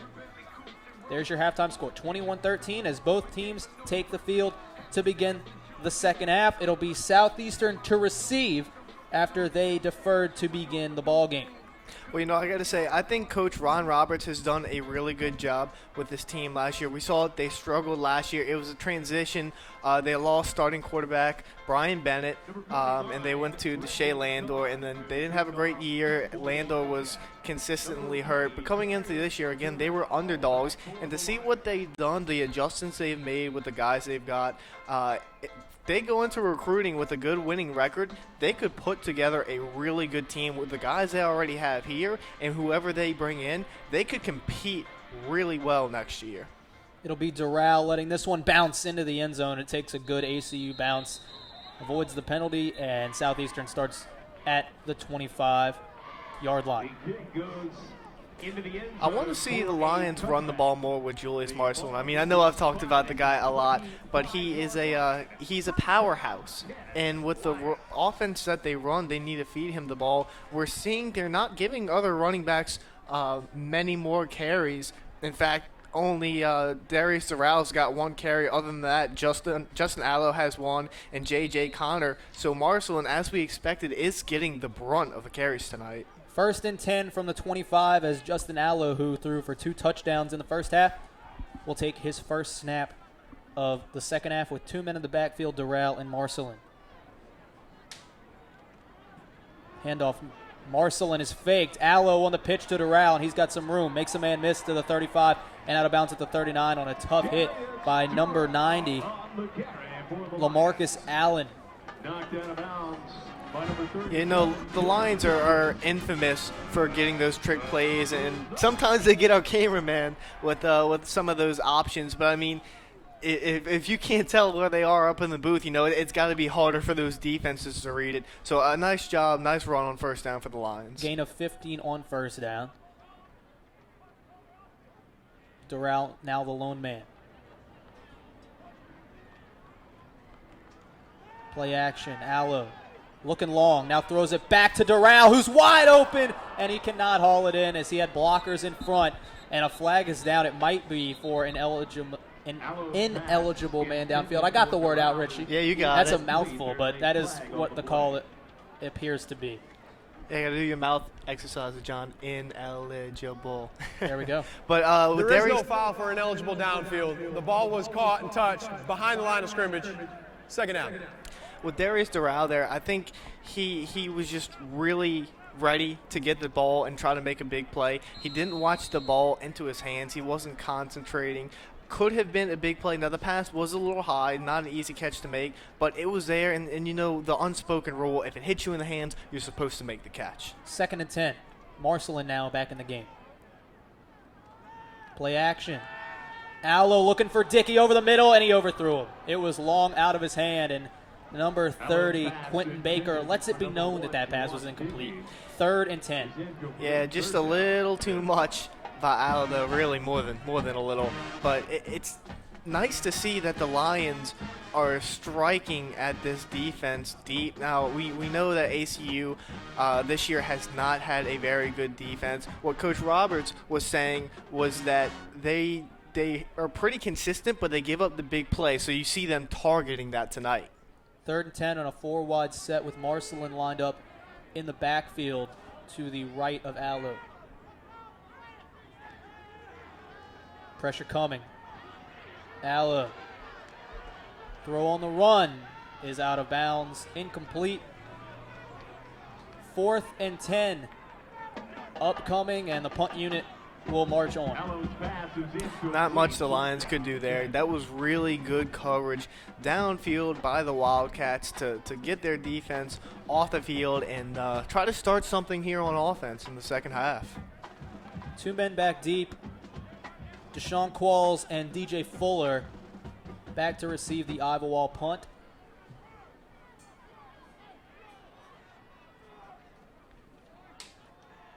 Low snap. Ball gets it away. And it's fair caught by Fuller at the 25. So, Dallas Sealy, who in the first half, 16-24, 110 yards, and a receiving touchdown for Abilene Christian, will bring his offense onto the field, trailing by 8 as that first drive for Southeastern, only 58 seconds run off the clock. Well, that's really good for ACU. They're going to have plenty of time to control the ball, and that's one of the things their offense has actually struggled with this year. They're averaging just a time of possession of 28 minutes per game. They don't really run too much time off the clock, but now they have the opportunity to do so. So let's see what they do. Sealy will hand it off on first down and blown up in the backfield. It's Sionte Huma on the stop as DeAndre Brown had nowhere to go.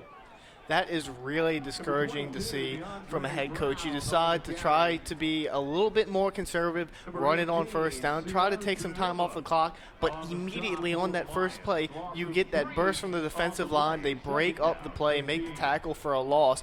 That's really disheartening because now they're going to be even more scared to run the ball. Loss of 3 on first down, 2nd and 13. Sealy will hand to Brown once more, and he'll get a good gain. Back to the original line of scrimmage. It'll be 3rd and 10, brought down by Max Lyons. Well, that's just a good job by Brown. I mean, the offensive line made some holes there, closed quickly, but that's what you want out of a running back, not to make a million cuts. He makes the cuts that he had to. You saw right there, kind of a half-circle motion. He makes the one cut, gets outside, cuts back inside to pick up some yards, making a more easier to pick up first down here. They need the 35, 3rd and 10. Lions rush 4. Sealy over the middle, pass incomplete, intended for Qualls. Max Lyons on the coverage. Deshaun Qualls wanted a flag and didn't get it, and it's a 3 and out for ACU. Yeah, the Wildcats coach is very unhappy with that. They're right here next to us in the booth. We can hear them screaming, very upset. And honestly, it probably should have been called. He was all over him. He was grabbing the jersey, but the refs missed it. And it is a good break for the Lions there, who stopped them on a 3 and out and get the ball back. So Torrance Mosley back deep. Had that 28-yard return last time. And this one off the side of the foot. Mosley muffs it, will keep his footing, and will get out to the 46. as that punt from Austin Kilcullen was not a pretty one. It got the job done, though, and a flag is down on the far sideline. Well, you know, the Lions are lucky they got away with that one. Another lapse of concentration on the special teams. Could have been a mistake. Luckily for the Lions, they picked it up quickly, and they got a few yards out of it. But, again, another dangerous mistake for the Lions. So 12:31 to go. Early stages, third quarter. Here's the During call. the kick, holding, receiving team number 29. Penalty will be forced from the end of the kick, 10 yards. First down, Southeastern. Timeout.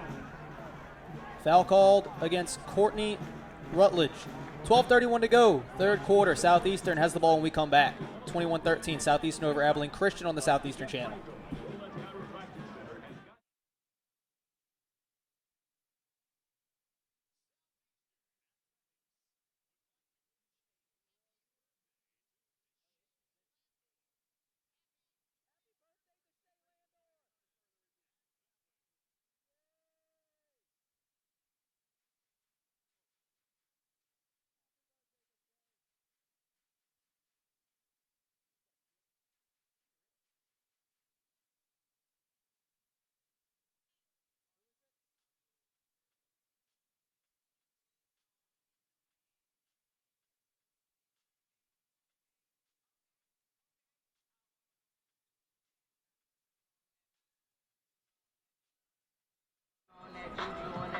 Jordan Reams, that's Jordan Reed, rather.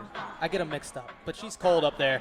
But she's doing a great job up on the 6th floor on the roof of Strawberry Stadium. She looks a little happy out there. I mean, you got to be happy. It's finally starting to get cooler here in Louisiana. You can be happy with that, Richie, but I'm not. Here's a replay. Sionte Huma, the LSU transfer, making a nice play that really sparked that defensive stop on that previous drive. DeAndre Brown tackled in the backfield, and that was the story of that pass drive for ACU. A 3 and out, and Southeastern's offense now gets an opportunity to get back on the field. 12:31 to go in the third quarter as the Southeastern offense huddled up on the near side, getting ready to go look to extend this 8-point lead. Well, what I've seen so far, they're trying to put the ball more in Justin Allo's hands. We know that Coach Roberts trusts him a great deal, maybe even a little bit more than Deshae Landor, which is probably why Allo got the start tonight. But you want to always give the best player on your team the ball in the biggest situations. So right here, you know, let Allo throw the ball downfield. Let him get back in his groove. Let him get that confidence back. There you see a very vocal crowd it's been. After further on senior review, night. the runner was down at the 39-yard line. We'll go 10 yards from the 39. First down, Southeastern. So there you see there was no official call on the field that they were ever under a review, but Torrance Mosley was it looked like he got tackled by his own player, Richie. Yeah. Down, they'll mark the ball at the 29-yard line. Well, we know when that knee goes down, if you're touched at all, you're called down. And it was a weird developing play. It's because, you know, he didn't corral the ball enough, but, you know, loses a couple yards. It's another mistake on special teams tonight. So, 1st and 10. 2 men in the backfield for Allo. Handoff Marcelin. And he's got a hole hurdling a defender, dragging defenders to the 39. It looks like it'll be enough for a first down. Right as I was about to say, he had nowhere to go. Marcelin squirts through and picks up 10. Well, that is the beauty of running backs, John. I mean, they may not be the spectacular ones who make the 80-yard runs, but you get a guy like that who can see the hole and hit it after getting hit and get the yards. I mean, that's all you need in the starting running back. First down after the gain of 10. Allo play action over the middle, wide open, Jawan Rogers, and Allo missed him. Another missed throw from Justin Allo. We saw that play work earlier this year for a touchdown against McNeese State. It was well designed but poorly executed. Well, yeah, it wasn't executed perfectly, but how could it be? Justin Allo's back there, and all of a sudden you see this gigantic mass. Kalen Sadler, man, he is gigantic. Number 9 defensive lineman, all up in his face, and he hit it. I mean, how could you throw a good pass with that man in your face? I know I couldn't. 2nd and 10. Play action again. Allo looking outside. Jawan Dickey caught, first down, and out of bounds. We saw that play earlier in the first half. Allo didn't put enough on it. He puts enough on it this time, and it's a gain of 13 and a first down. Well, now we see that they've gone to Dickey a lot starting in the second quarter, but in the first half, we talked about how Acker was getting most of the targets and Dickey was nowhere to see. Now it's the opposite. Dickey's getting so many targets, and Acker has yet to be seen, not even on the field right now. It's Jariah Tolbert in at the other wideout position with Dickey. Handoff Marcelin, and he'll be gobbled up in the backfield. It looked like big number 94. Julius Marcelin on the carry. Stop made by number 54. Or that was 54 rather. DeJuan Edmondson, who got their first UTEP transfer. Again, these numbers, hard to see down there, Richie. Yeah, I mean, especially you, with his glasses. I mean, I got that good 20/20 vision, buddy. But I agree with you. Must be nice. Yeah. Not all of us can be so lucky. 2nd down and 10 as Marcelin gets back to the line on first down.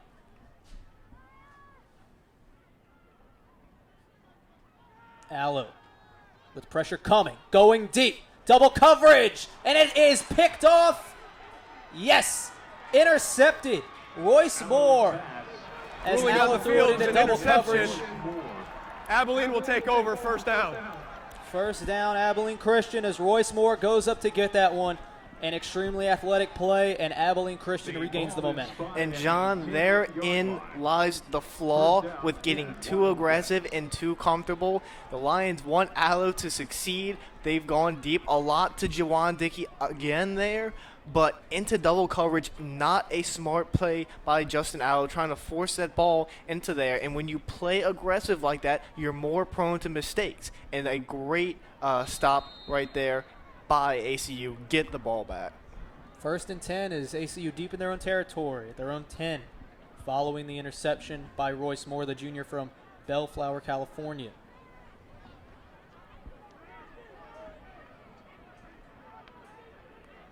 Sealy out of the backfield. It was a poor throw looking for DeAndre Brown. Even if Brown had caught that one, Torrance Mosley was there ready to make a hit. Yeah, the Southeastern defense really closed in on there. They had some good pressure on Sealy. No doubt he was feeling it, but again, a good job by the secondary. And then the linebackers to be able to adjust, get on that running back, and make the play. So 2nd down and 10 as it's a 4-wide set. Trips to the left, one receiver right.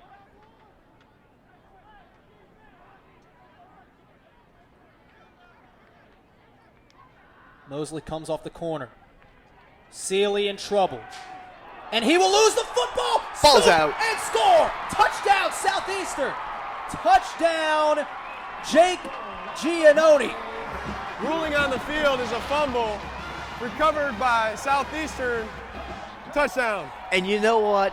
That just shows you the hunger in this defense to succeed. They had the pressure. They weren't going to let him get away. It looked like he might. He squeaks outside of the pocket. They get the tackle. He gives up the ball, and immediately the Lions get the scoop and score. What a great transition for the defense to be able to pick up off of the offense's mistake. Jonathan Tatum to make it a 15-point game. He will make it a 15-point game.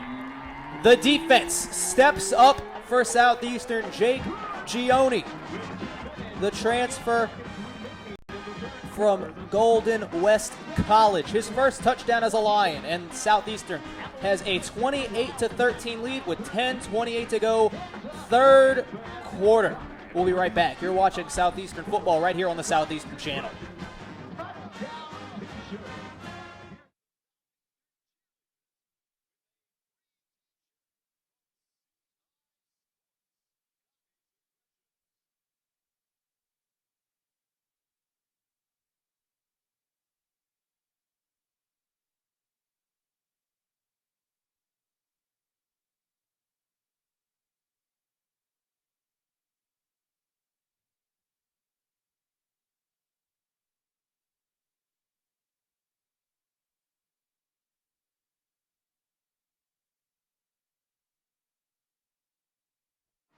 28-13, Southeastern now leads Abilene Christian as the defense gets involved as Jake Giannone scoops and scores on the sack and strip forced by the senior Anthony Murphy Jr. 28-13, Southeastern now on top as Dylan Burkhardt's kick is shanked out of bounds, and it'll be good field position for Southeastern.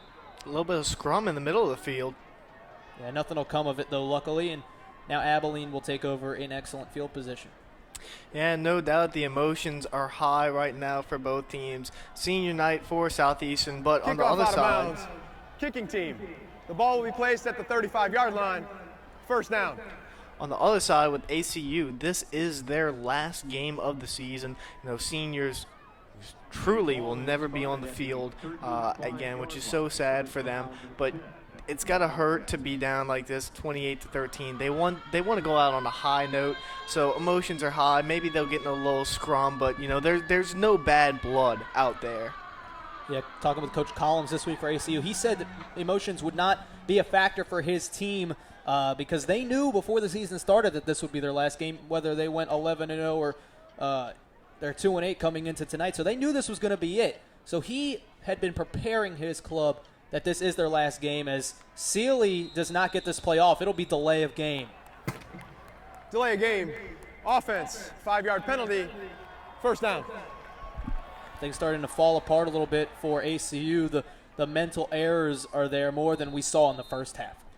Yeah, well, I mean, we've touched on it all game long. Little penalties like that can add up, and they will kill a team. 1st and 15. Sealy on a screen pass. It's caught. Blockers in front. Down the sideline. Breaking a tackle and into Southeastern territory. It's a first down as that pass was complete to Vasquez Haynes. He's been quiet tonight. He finally gets a big one. Well, you know, Dallas Sealy's been kind of quiet in the second half. That right there was his first completion in 3 drives. Now, granted, he had the 2 3-and-outs and he had the fumble, but, I mean, it's been interesting. The Lions' defense has kind of silenced him a little bit. That's the first spark of momentum we've seen from Sealy in the second half, excuse me. Sealy. Play action over the middle. And a snag. Foot race. See you later. Just like that, ACU has made it a one-possession game as guess who? The favorite target, Josh Fink, goes the distance. Touchdown, Abilene Christian. John, that was a very, very dangerous pass, but Sealy had confidence in himself, and not only in his arm, but in Josh Fink. He's gone to him a couple times tonight. Fink now with 85 yards, 5 catches. He's a big target. They like to go to him over the middle. 4 out of his 5 catches have been over the middle in that towards that linebacking core. And you see right there how he makes the play, makes the cut, and he's gone. Interesting. Instead of making it an 8-point game and keeping it a one-possession lead, ACU will try to make it a touchdown game and go for 2. I formation off to the right. Play action. Sealy looking back, throwing back. Jump ball is too high, and we'll see if that comes back to bite ACU. Instead of making it an 8-point game, they go for 2, try to making it a 7-point game. They don't convert. It is a 9-point game. But ACU strikes quickly. 9:50 to go third quarter. It's now 28-19 Southeastern over Abilene Christian, thanks to the Josh Fink touchdown. You're watching Southeastern football on the Southeastern Channel.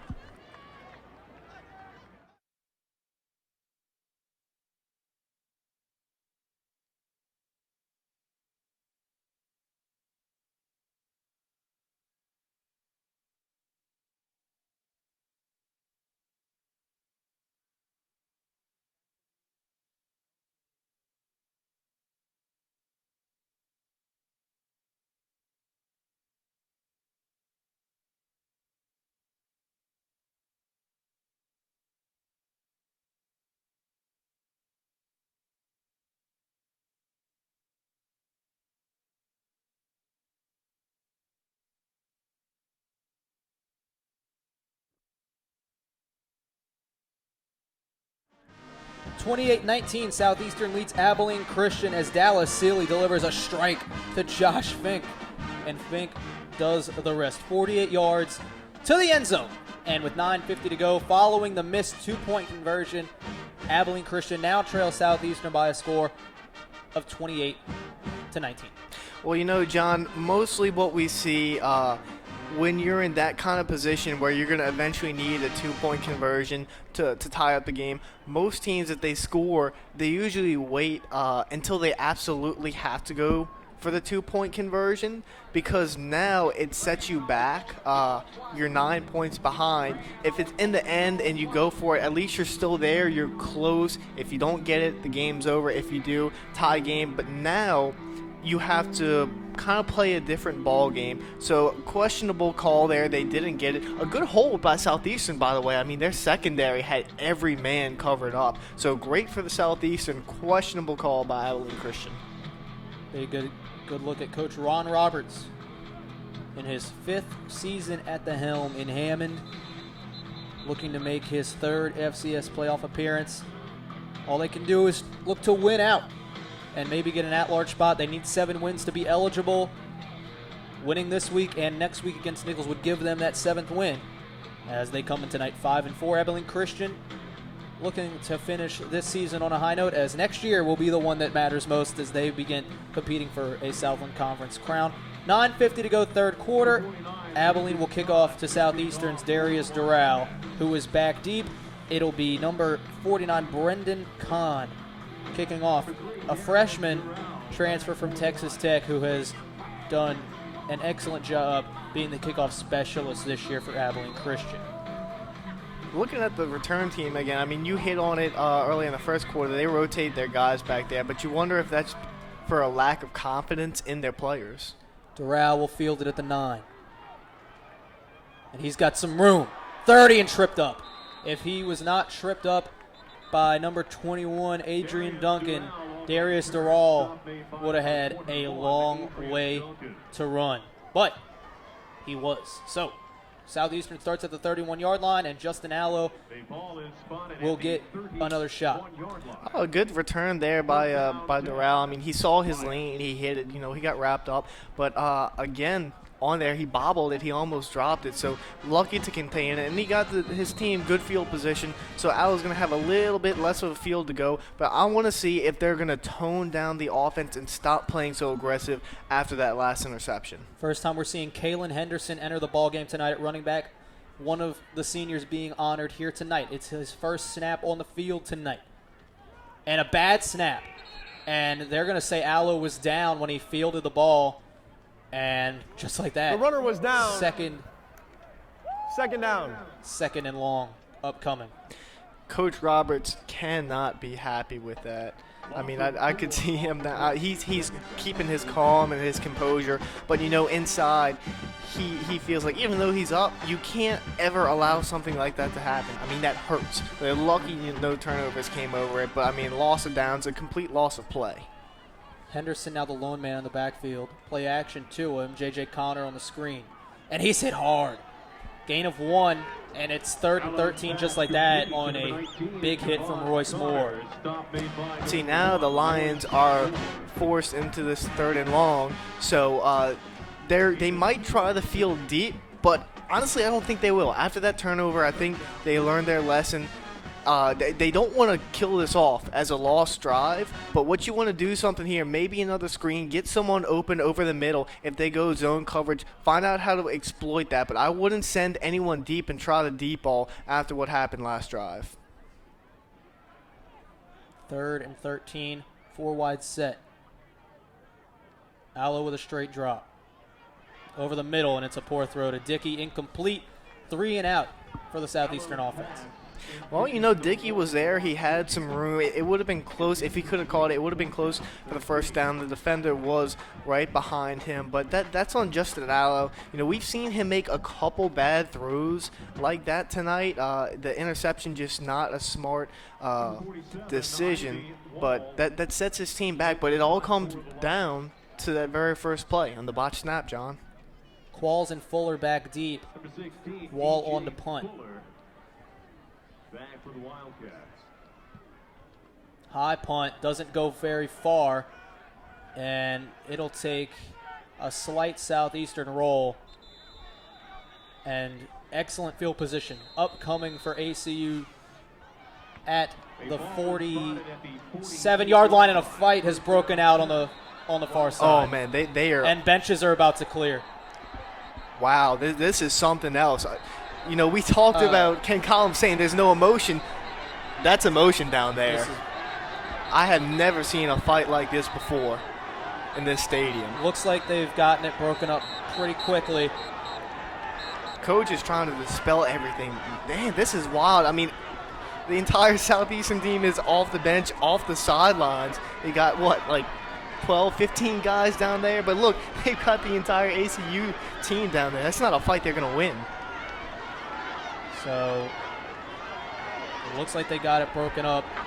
As you see, Coach Ron Roberts trying to get his guys back to their own sideline.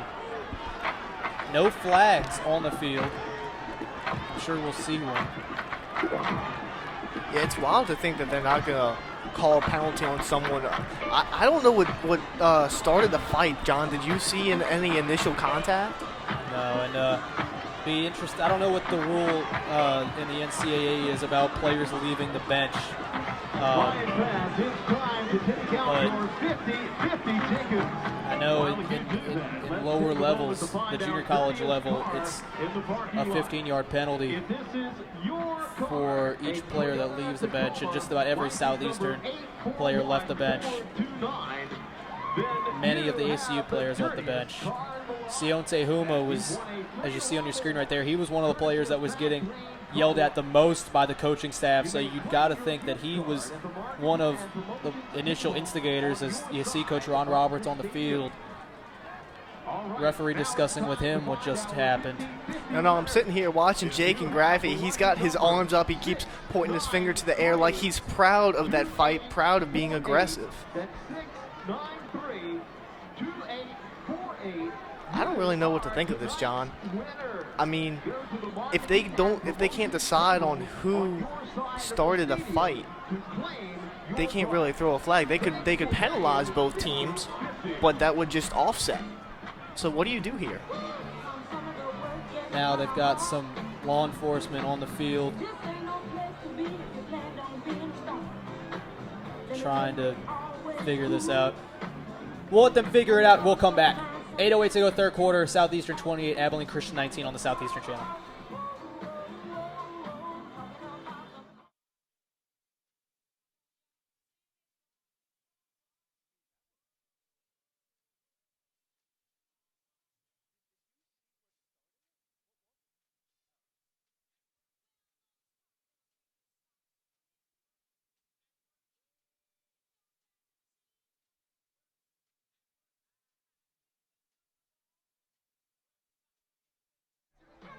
(28-19) Southeastern over Abilene Christian. Hopefully we'll be able to start up here again soon. This is the reason why we're having a break in the action, is a scuffle on the far sideline between both teams, both benches clearing. Referees still meeting in the middle of the field, discussing what just went down, who penalties will be called against. Are there any ejections? We'll find out here soon, as it's definitely, that's got to be one of the oddest displays in Strawberry Stadium history. I know since the return of football to Hammond in 2003, there hasn't been many events quite like that. As you see, Coach is trying to break this thing up. If you're just joining us, you missed a lot of fun. Yeah. Missed a lot of fun. You missed the party. So, referee's still meeting at midfield. There you see him there. Looks like they're discussing who penalties will be called on. You can't see it on your screen right now, but every Southeastern player was just in a meeting on the near side right here. Every single one. As now that meeting has dispersed and the referees are walking back to the ACU sideline with their ruling. See police officers coming over to the Southeastern side. You wonder if they're going to have a word with the coach or maybe some of the players that were involved. There you see him there is Coach Ron Roberts in your screen discussing with the field judge.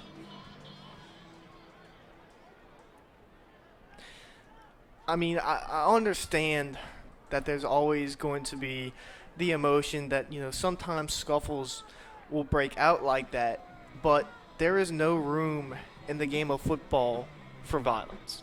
I mean, that's not what the game is about. It's about trying to win, of course, but having fun. You want people who watch and play to love the game, and something like that, it bewilders. I mean, you've got kids watching at home, and of course you don't see anything brutal, thank goodness, but it's not something that gives the game of football a good reputation. That's something that really hurts and makes people who don't watch football maybe think of it more of a brutal sport. So that right there helps absolutely no one, John. So you get a good look at the Southeastern bench there. Still discussing with the referees is Coach Ron Roberts about what just transpired. I mean, you look at the replay, and you didn't really see any one particular thing start it. All you saw was both teams rushing towards out of bounds, and then all of a sudden it seemed to pick up, and then everyone just clashed in together. So I don't know. I mean, I don't see how they come out of this with no players getting ejected. And as big as a fight as it was, I wouldn't be surprised if we saw like 4 or 5 players ejected. I mean, it all depends on what they personally did. If the referees saw, that specific player throwing a punch or something, but as big as a scrum as it was both entire teams. So now Coach Roberts has called all his players over to speak with them,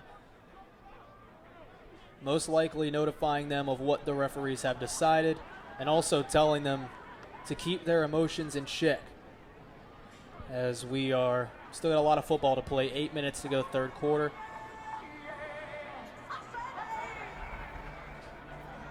After the play was over, we have multiple fouls by both teams as dead balls. Unsportsmanlike conduct, kicking team number 7, he will be ejected. We have a dead ball, unsportsmanlike conduct, kicking team number 18, he will be ejected. We have a dead ball, unsportsmanlike conduct on the receiving team, number 17, he will be ejected from the game.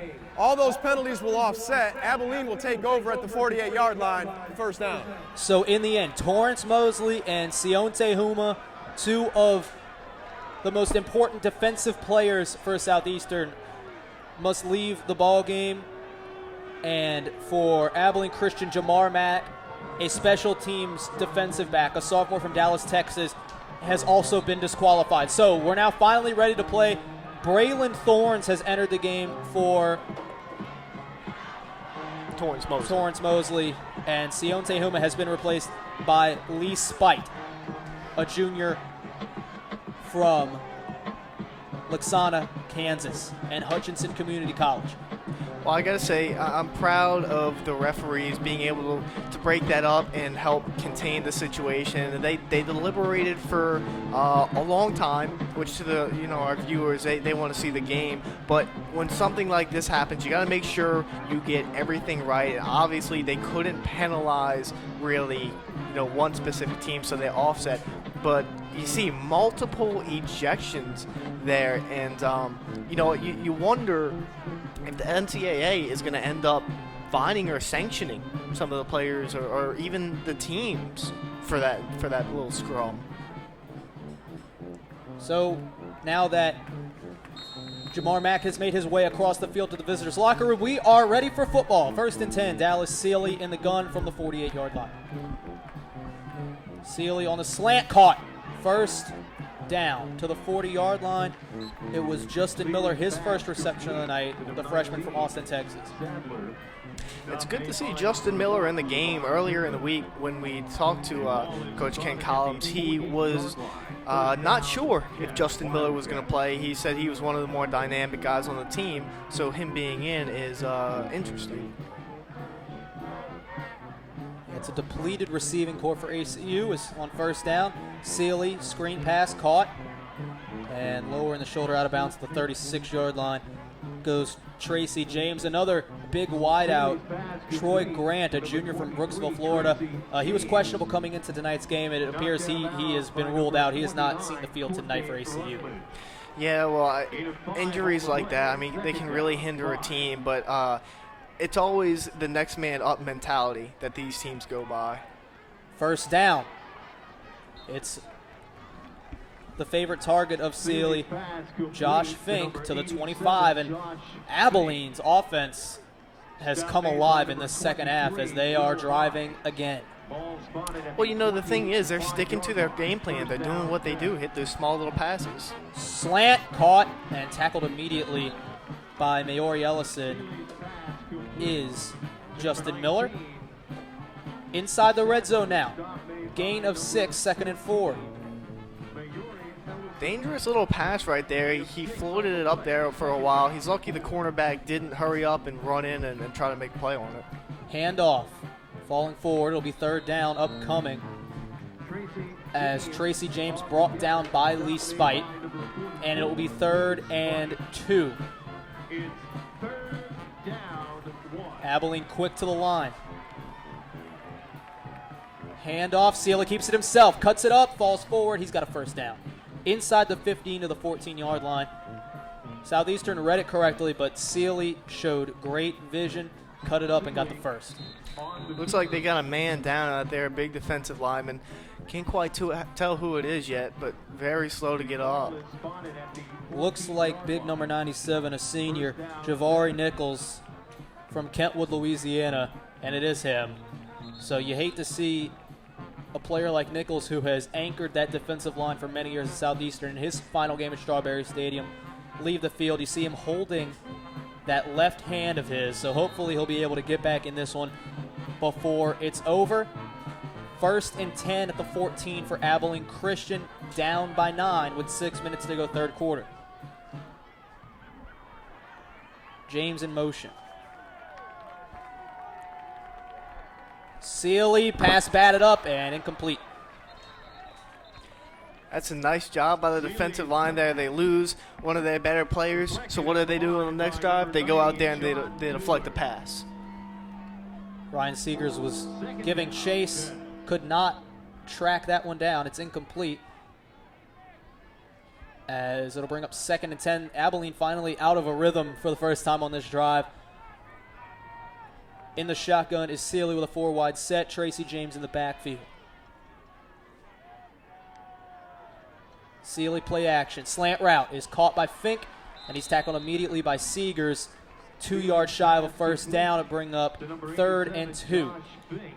And ACU, they like to spread the ball out, but now Fink is over 100 yards with 7 catches, and next closest man is Duncan with 4 catches for just 20 yards. So Fink getting a lot of the catches. Sealy, play action, will run for it, and he has 1st down yardage. For the 2nd time on this drive, Dallas Sealy keeps the drive alive with his legs. And he's slow to get up.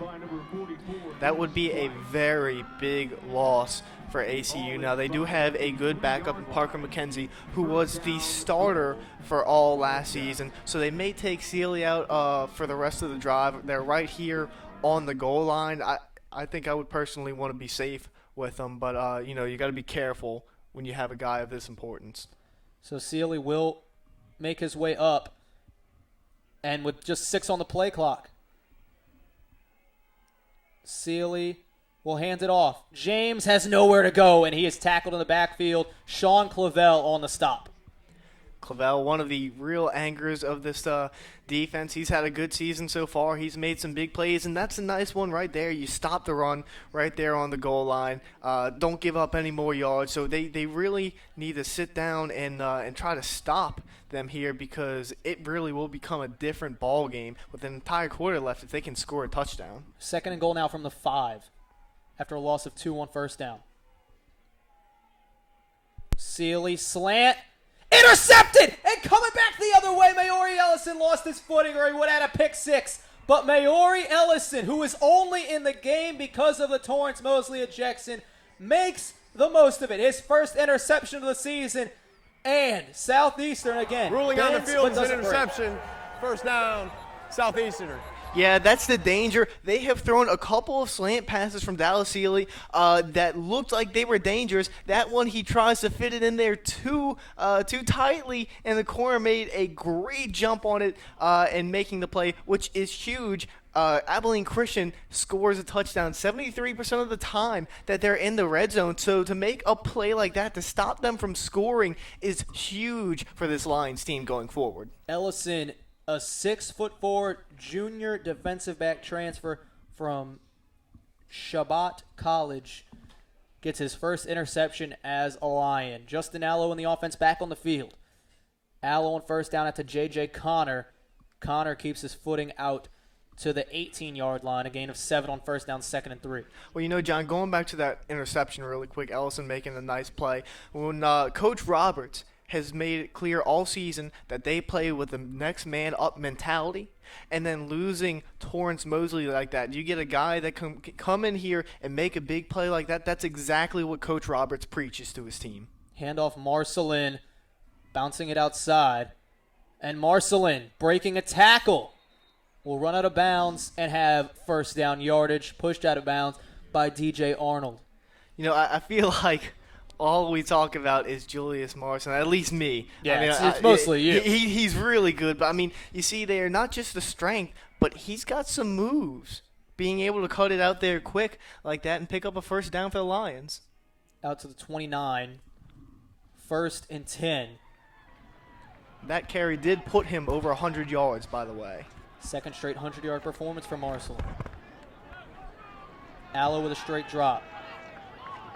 And he'll roll far side. He wants to go long, and he will. Branson Schwebel, jump ball, and an interception is dropped by DJ Arnold as Allo was going long for Branson Schwebel, the big target, 6'5" freshman from Oak Forest Academy, and it'll bring up 2nd and 10.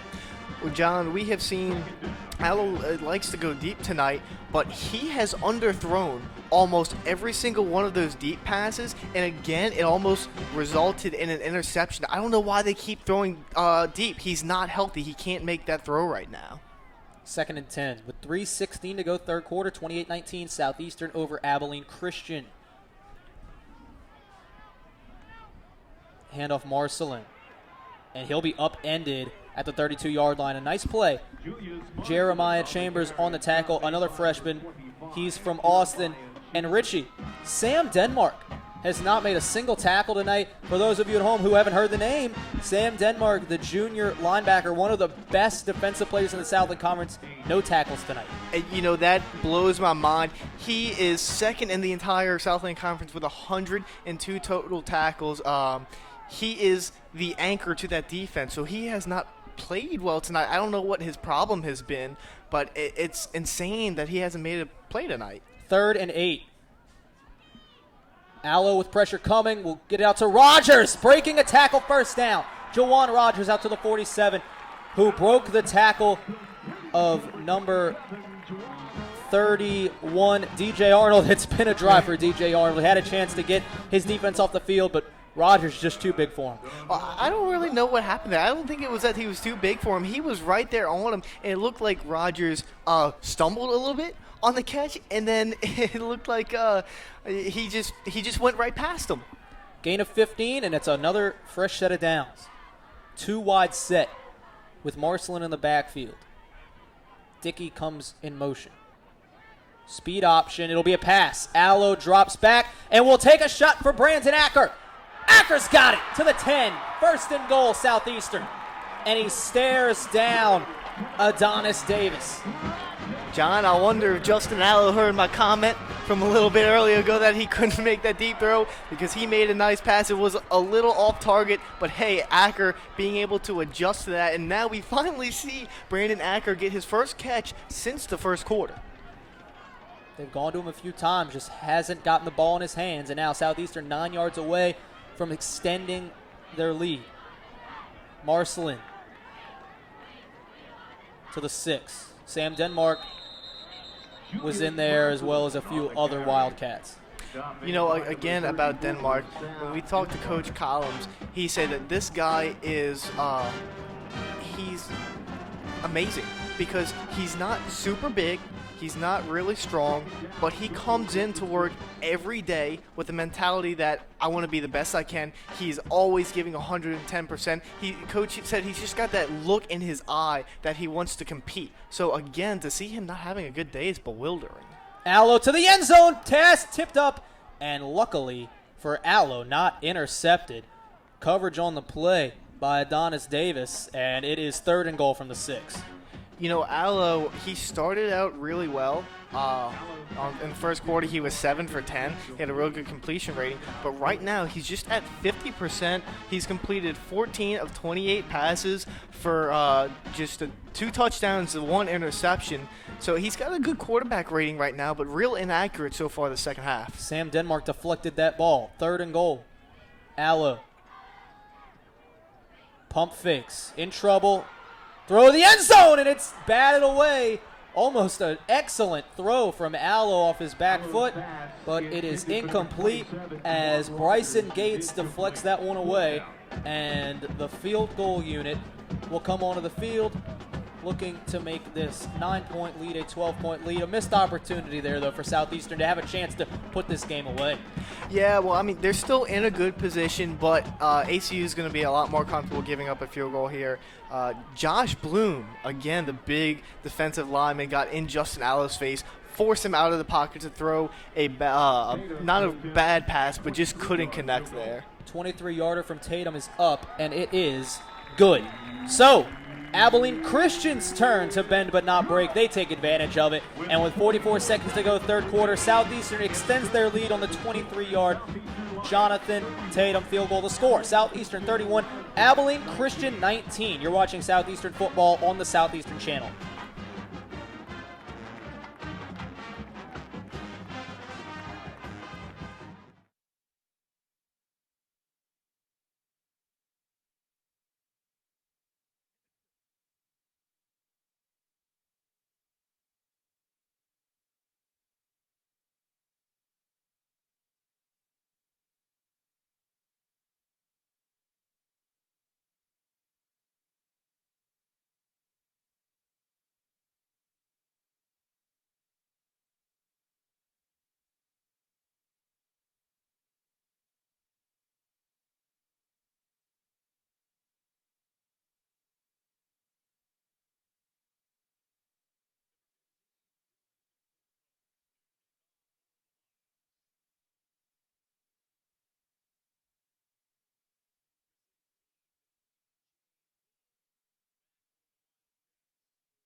(31-19), Southeastern ready to kick it away. Dylan Burkhardt puts his right foot into it.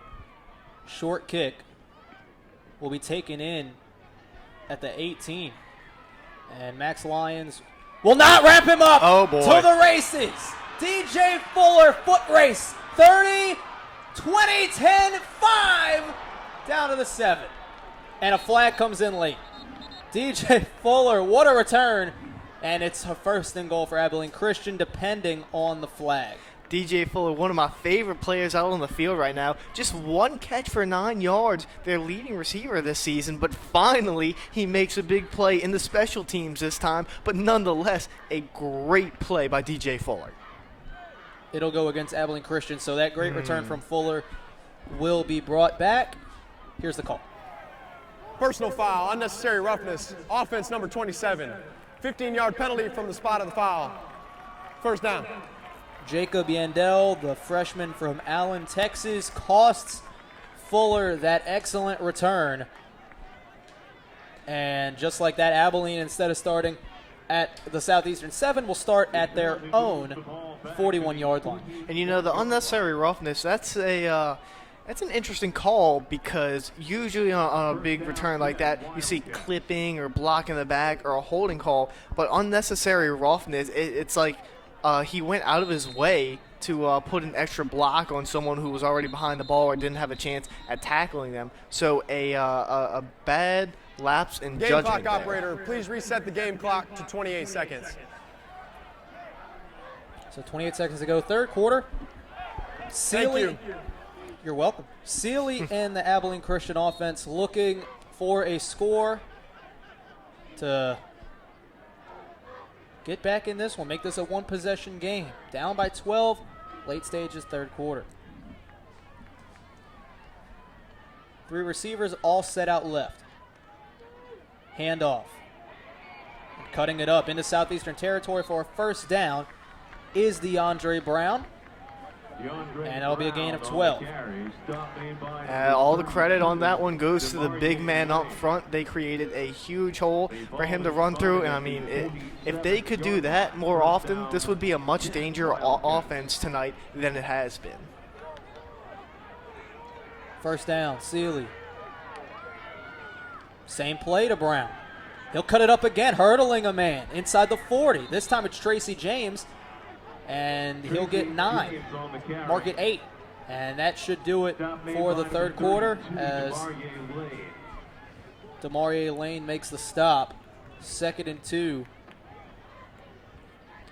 Again, John, that was all on the offensive lineman, getting the pull on the outside, getting him some more yards. So that will do it. 45 minutes down, 15 minutes to play. The score at the end of 3, Southeastern 31, Abilene Christian 19. Come back for the fourth quarter. You're watching Southeastern football on Southeastern Channel.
31-19 as we start the fourth quarter. Justin Allo found Brandon Acker on a deep throw here, and that would lead to the most recent Southeastern score. Jonathan Tatum puts a field goal up and through, and that is why we are at 31-19 as we begin the fourth quarter, and the first play of the quarter goes for a loss for Abilene Christian on 2nd and 1. Tracy James had nowhere to go, and now Abilene facing a 3rd and 1 from the Southeastern 42-yard line. Make it inside the 40. They'll mark it at the 37. We've seen 3 straight runs from ACU right here. I wouldn't be surprised if they try to go with a little bit of a draw here or maybe a fake option. Handoff James, and he's met in the backfield. He will not get it. Stop made by number 52, Solomon Parker, who got there off the D-line, and it's decision time for Abilene Christian. The offense will, drum roll please, they will head off the field. Punt unit will come on. John, I think it's a smart decision. I mean, they're in a bad spot, but it's not an unwinnable spot. They're actually going to put in Cody Ennis at quarterback. We'll see if he pooch kicks it. They might just try to hard count SLU. I don't see it being a great idea going for it on here. You still have 13 minutes left. Timeout. Abilene Christian, first charge of the half, 30 seconds in length. So we'll stay here as it did not look like Cody Ennis was happy with the play clock running down so quickly. It looked like he expected it to reset at 25. It did not. Abilene has to waste what most likely will wind up being a valuable timeout, as this is still a close game here in the fourth quarter. But we'll see what Abilene does you don't really gain much from punting here in Southeastern territory, down by 12 at the 40-yard line. Thought we might see a pooch kick, but we did not right there. We'll see if they come back out with it. Well, I think if they go back out there and try to go for it, it just shows you the lack of confidence that Coach Collins has in his defense. Because, like I said, it's a bad spot, but it's not unwinnable. Down by 12, you still have 13 minutes left in the quarter. So you going for it right here, if you fail, the Lions are on the 40-yard line, and if they get just a field goal out of it, then not only do you still need two touchdowns, but you need another 2-point conversion, which they've already failed on once tonight. So Cody Ennis back in. Looks like he's lined up to pooch it. And he will. And it's a good one. Angling towards the sideline, and it takes an ACU bounce and out of bounds inside the 15 at the 13-yard line, and that is where Southeastern will have a drive that, if they score a touchdown, can put this one out of reach. Yeah, well, this is going to be a real interesting drive. I think that Southeastern is going to run the ball, feed the beast, like I've been saying all day, but take time off the clock. They have a nice, comfortable lead that they could give up, but you take a couple minutes, take 4 or 5 minutes off the clock. Even if you have to punt, even if you don't get points out of it, time is just as valuable as points in this game. So it would make it a lot harder for ACU to come back, which is 8 minutes on the clock and still down by 12 points. We'll see what Southeastern does as we get another look. Jordan Reams down there, wearing a suit, but still working the camera, and then Zachariah Cameron next to him. The dynamic duo. Zach looks lost, but that's okay. And Courtney Bruno's down there as well, doing a great job. I think one of them, Zach or Courtney, has to take over that camera. Jordan is down there sideline reporting and also working the camera. That's what I'm talking about. That's pure class, That is John. a utility player. That's what we recruited him for. He can do it all. So, we're still in a media timeout. We won't take one. We don't take breaks. 31-19, 13-27 to go fourth quarter. Want to welcome everyone who has joined the live stream, Southeastern fans, and as well Abilene Christian fans who have tuned in. We thank you for joining us here on the Southeastern channel. Get a good look at Jake Ingraffia, who is feeling himself. 13-27 as Justin Allo and the Southeastern offense takes the field. Again, a touchdown probably puts this one away, Richard. Yeah, I mean, there's not much coming away from that. I mean, if you get up by 19 points with 13 minutes, you would need a miracle to be able to come back. Allo will hand it off to Marcelin on first down, and he'll spin out of a tackle. Will not spin out of a second one, and he will get back to the line, bring up second and 10. Again, I'm not surprised ACU, they brought some pressure, but still no sacks for that defense, which is a problem they're really going to have to address in the offseason, because that's a killer. LaMarcus Allen on the stop. Haven't gotten much pass rush all year, so it hasn't just been the night. But again, a young program. They've got a lot of good pieces, a very good secondary and linebacking core. Second and 10, play action. Allo throws it outside. A beautiful throw to Jawan Dickey on the outside. Will pick up enough for a first down, a gain of 12. Yep, that's a great job by Justin Allo. Put the ball where you know it's not going to be intercepted, right there into the hands of Jawan Dickey. You saw he just watched that into his hands. He had the foot in bound. He was just completely aware of where he was on the field and what to do. Just a nice job overall by the Lions offense to pick up the first. Allo. Play action. Pressure coming. Flags fly. Allo will not complete it to Jawan Dickey as Dickey drops it at the last minute. Would have been a tough catch. So most likely a hold will be called against Southeastern on the right side. And that is the indication. And here's the call. Holding. Offense, number 53. 10-yard penalty. First down. Shaq McLean, the freshman from Independence, Louisiana, draws the flag, and it's now a 1st and 20 for Southeastern. Well, the Lions still looking in good position here.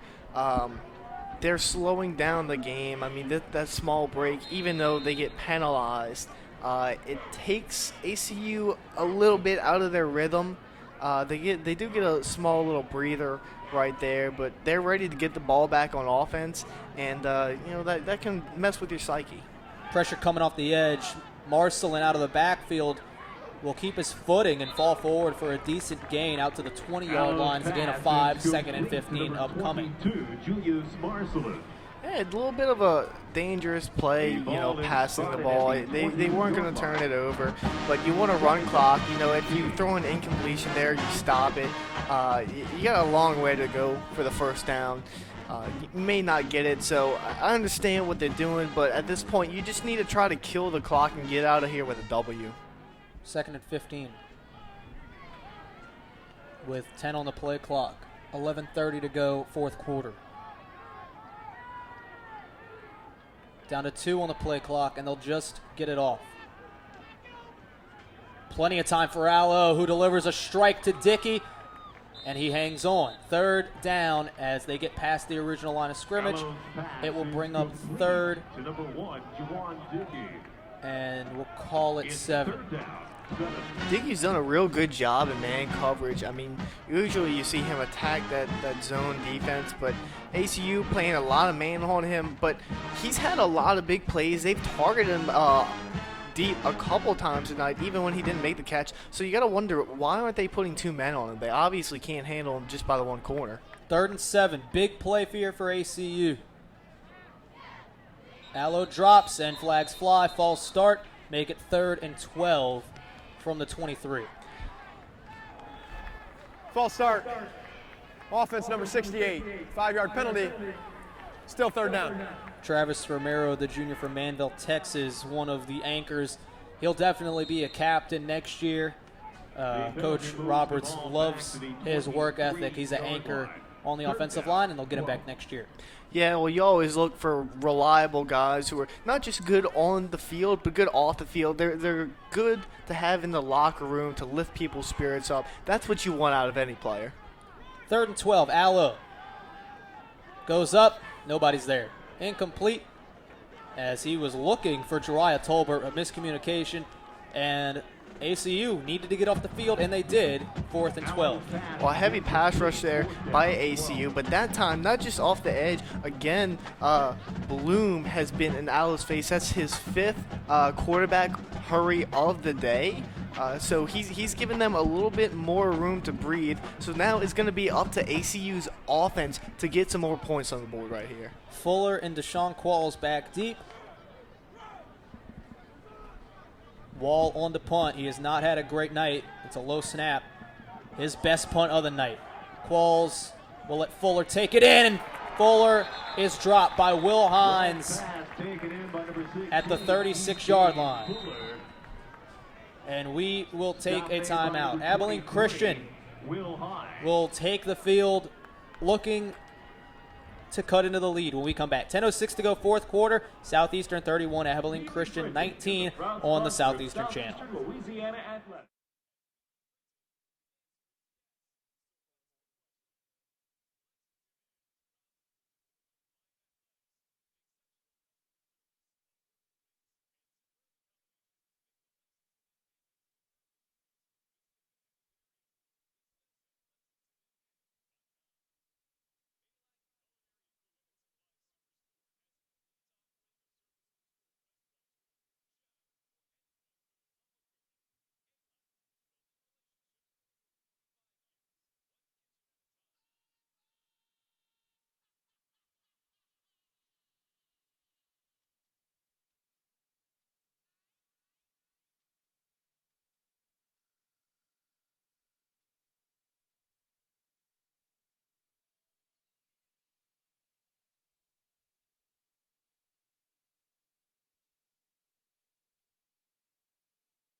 (31-19). You see crowd still into this one, as it was a great crowd on hand here tonight for senior night. They're still here. as Southeastern nursing a 12-point lead with 10:06 to go fourth quarter. Abilene Christian needing to score to cut into this lead as Dallas Sealy and the ACU offense take the field, 1st and 10 from their own 36. Pressure coming off the edge. Sealy will step up, and he loses the football. Who's got it? ACU falls back on it as Sealy, that was just slipped out of his hand that Ruling time. on the field was a fumble recovered by Abilene Christian. 2nd down. John, I don't think he even realized that he had lost the ball because he was completely turned around. The ball flies out of his hands, and then if he did realize it, he was just standing there while his offensive linemen were jumping on it. Didn't even make an attempt to go and dive on it. It's a loss of 2 on 1st down. ACU gets the ball back.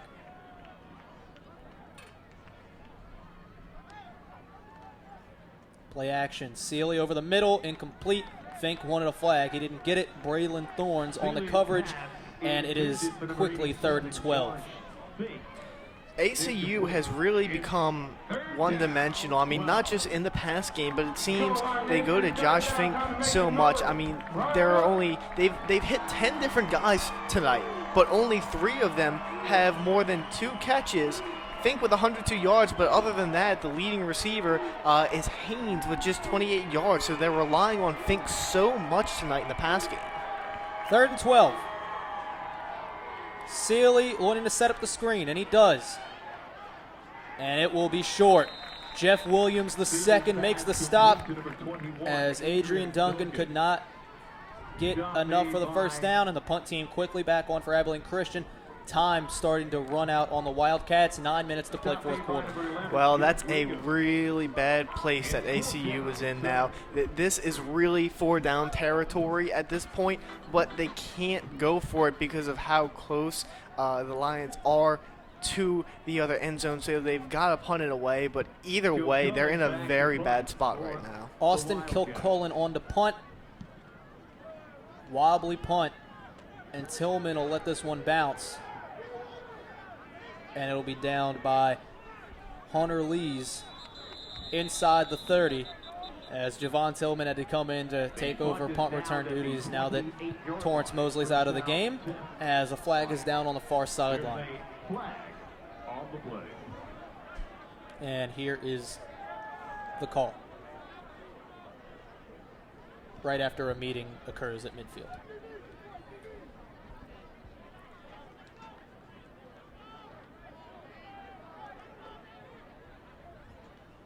Maybe we'll get a call. Here it is. Nope. Okay. So, 8:32 to go. And Southeastern offense will take back over. Again, we've said it past few drives. A touchdown will put it away. Receiving team, number 15. 10-yard penalty. 1st down. All right. Eugene Bethay, the guilty party that time, the junior from Boca Raton, Florida, who he's a big kid. He's listed at 6 feet, 217 pounds. He hasn't got a lot of playing time this year, but, man, next year, with all the time he's had to be groomed, he could have a big year. He's going to be in the mix for that starting job next year. Yeah, because they're going to be losing those 2 running backs with Rasheed Harrell, who is right now out for the season, and then Kalen Henderson, who are both seniors. They will both graduate. So Bethea will step up. 1st and 10, Allo hands to Marcelin.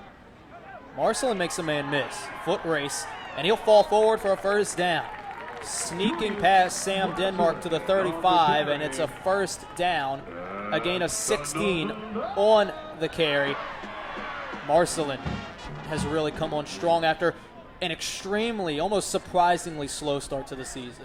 Yeah, it's to be expected, though, because when they came out into the season, they loved that running back by committee. They loved splitting it up to keep teams off their toes. But now, ever since last week when Marcelin had his big game, Coach Roberts realized that he needs to feed the ball. Marcelin, 19 carries, 123 rushing yards, and a rushing touchdown tonight. So another big game, but not as many carries as last week. He'll get another carry here, bouncing it outside, losing his footing, and he'll get 2 or 3 on the play. 2nd down upcoming.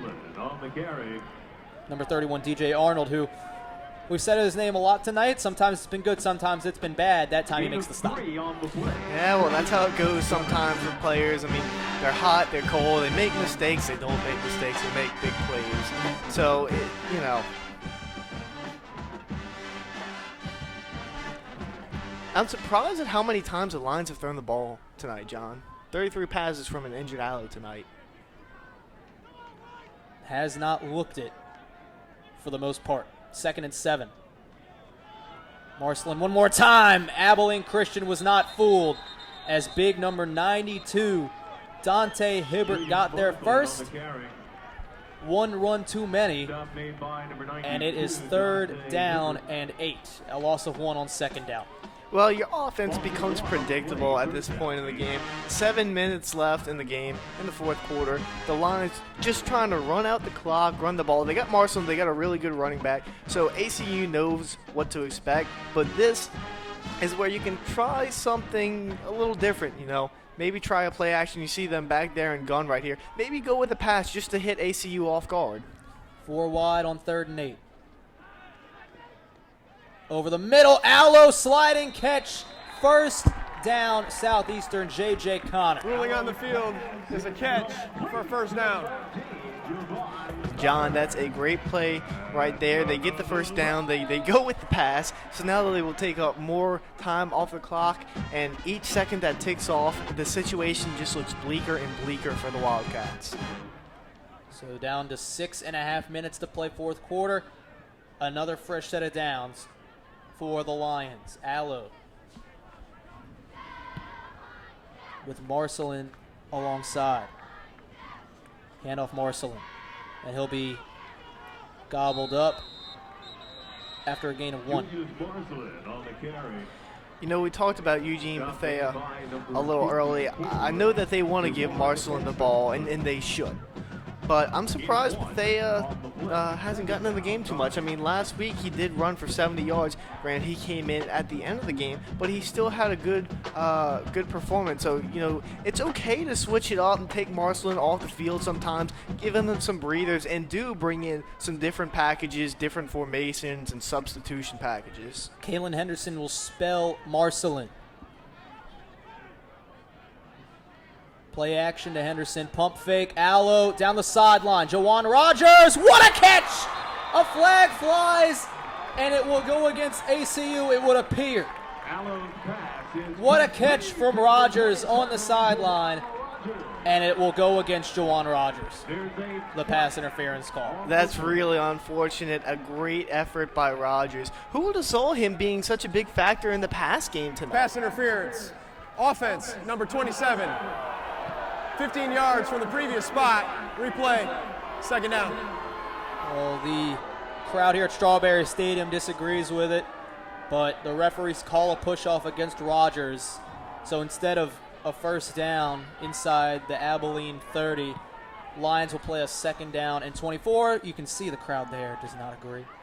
Yeah, well, they're never afraid to make their opinions vocal. But that's what's good for the Lions, that they have dedicated fans who are out there for them cheering, even, you know, when they get penalized. They're still rooting for their team. 2nd and 24. Clock's still rolling, though. Inside 5 minutes now. Allo will throw. And he's hit hard. And it's caught by Brandon Acker. A gain down to the 45. Allo is able to get up. A flag is down. This will go against Bryson Gates. It'll be roughing. It looked like it may have been targeting as well, though. We'll see what the call is. I don't know if I would say targeting. I mean, Personal foul, roughing the passer. Defense number 12. 15 yards will be added to the end of the run. Automatic 1st down. I don't necessarily agree with that call there. I mean, it was so quick. As soon as Allo let go of the ball, the defender was in there on the hit. The reason they called it because it was such a big hit, and we saw Allo's helmet come up. Those referees are always told to protect the quarterback and throw a flag if something like that happens. So it's another 1st down. As that pass interference call really doesn't come back to bite Southeastern. They had the ball at the 29. If Rogers wasn't called for the pass interference, then I'll have it at the 30. 1st and 10. Henderson in the backfield, Rogers in motion. Play action, Southeastern passing again. Allo goes down. Lucky he didn't fumble it. Bryson Gates gets the sack, and it will bring up second and long. Yeah, Allo just barely pulled that one back in. He shouldn't be holding the ball that low, especially with a rush like that. I know what he was trying to think, try to get back outside of the pocket, get away, and maybe throw it away. But when you hold the ball down there so low like that, you're susceptible because you don't even have to get it. All it takes is one of those big defenders with those long arms to put his big meaty paw in there and knock the ball out. So lucky he didn't fumble. Loss of 10 on first down, 2nd and 20. Henderson finds a hole, and we'll get inside the 40 to the 38. 3rd and long upcoming as Southeastern still needs the 20-yard line. It'll bring up 3rd and 18. Lions penalized not a lot tonight. You see 9 penalties for 98 yards. ACU 5 for 55. But Coach Roberts, even if they get this win right here, you know one of the main focal points Coach Roberts is going to be talking about on Monday is cut down on these mistakes. 3rd and 18. Southeastern most likely will take a shot here, knowing the play calling style of Matt Barrett. Abilene showing blitz, and they'll come with it. Allo will roll out, and miscommunication with Jawan Dickey. Incomplete, 4th down, and a punt situation. Yeah, I gotta say, I really don't agree with the play calling right there. 2 minutes, 51 seconds left. You most likely were not gonna pick up that first down, even if he makes the catch there. So now the clock is stopped, 2:51. Yes, they're still in a really good position. Yes, they're most likely gonna come away with the ball game. But we've seen that any given thing can happen on any given day, and a mistake like that could come back to bite you. So Allo and the offense will stay on the field as Allo will pooch kick it.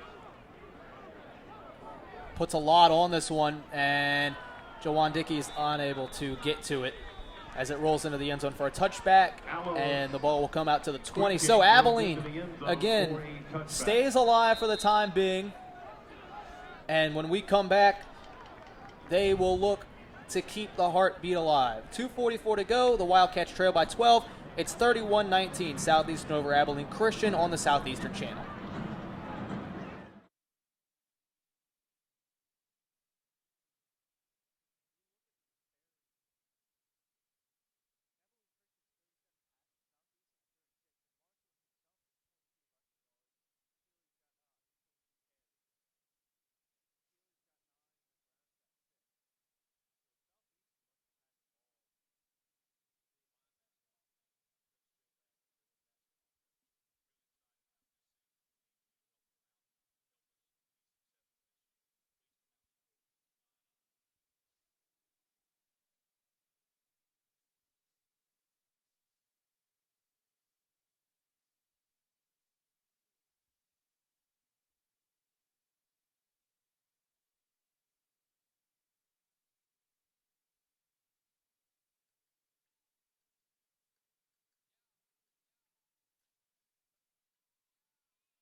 (31-19). Southeastern leads Abilene Christian, and we'll take another look at the roughing the passer call against Bryson Gates of Abilene Christian. Was it targeting?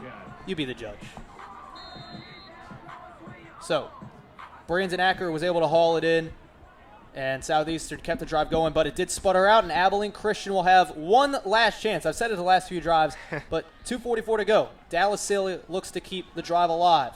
Down the sideline, he's got a man, and it's Fuller. First down, beating Maori Ellison down the sideline.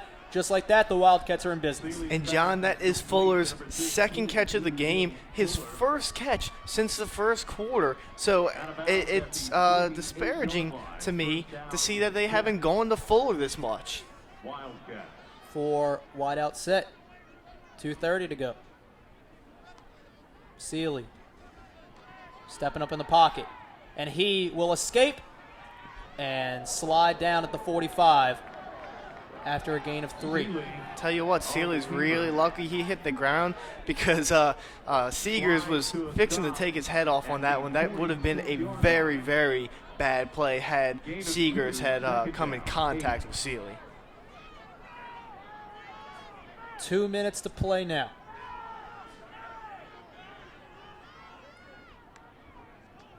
Sealy in trouble. Murphy giving chase. Will now dump it off, and a lot of running room. Out of bounds, DeAndre Brown. He's got a first down inside the 35 to the 34. That just shows you right there how smart of a quarterback Dallas Sealy is. Under a lot of pressure, but he's still aware where his guys is. He sees a wide open running back open in the flat, gets it to him, and picks up the first down.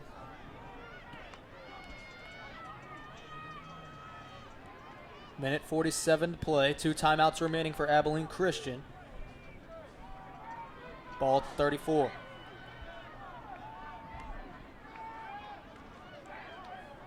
Sealy in trouble, and this time he will go down, and he will not escape. Correll Vaughn, his first sack as a Lion, the freshman from Calvary Baptist, puts Sealy to the turf, and Abilene Christian will take their second timeout with a minute 37 to play. Another great Timeout, Abilene play by the Christian. Lions secondary. Second They are charge timeout locking of the half. up that 30 deep seconds in lane. coverage, making sure not to let a big play go on. The biggest catch they've given up was a 48-yard touchdown catch by Finks, but a lot of that came from a run. 20, 30 yards of it came from the run. So they really have not given up the big pass play tonight, which is surprising because ACU is all about the big passes.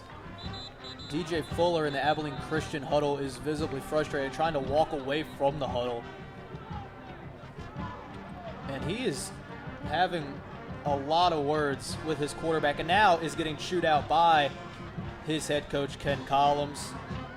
He will remain in the ball game as you see the Southeastern side on your screen. Now the Abilene Christian huddle retreats to the bench. Minute 37 to play, 2nd and 19 after the sack of 9 yards against Sealy on first down. Well, you know, Fuller's got to be upset. He's one of the more dynamic players on that Wildcat offense, and when he's got the ball, he's made big plays. He made the catch, and he had a really big return earlier. So guys like him, he's good. He knows he's good, and he wants the ball. So just 2 catches, he's got to be a little aggravated that he hasn't played too much.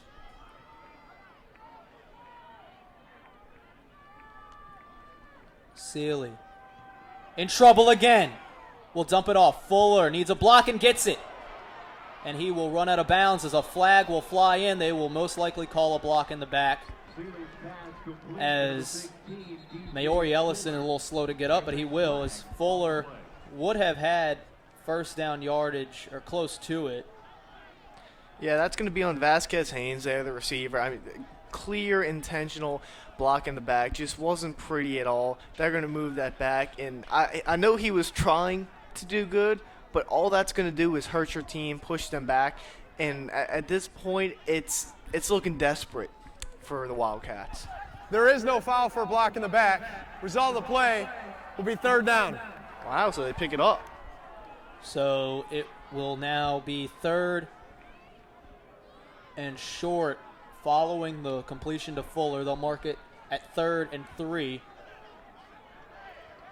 from the 27-yard line. 3rd down with 88 seconds to play in the ball game. 31-19. A stop for Southeastern means the ball game.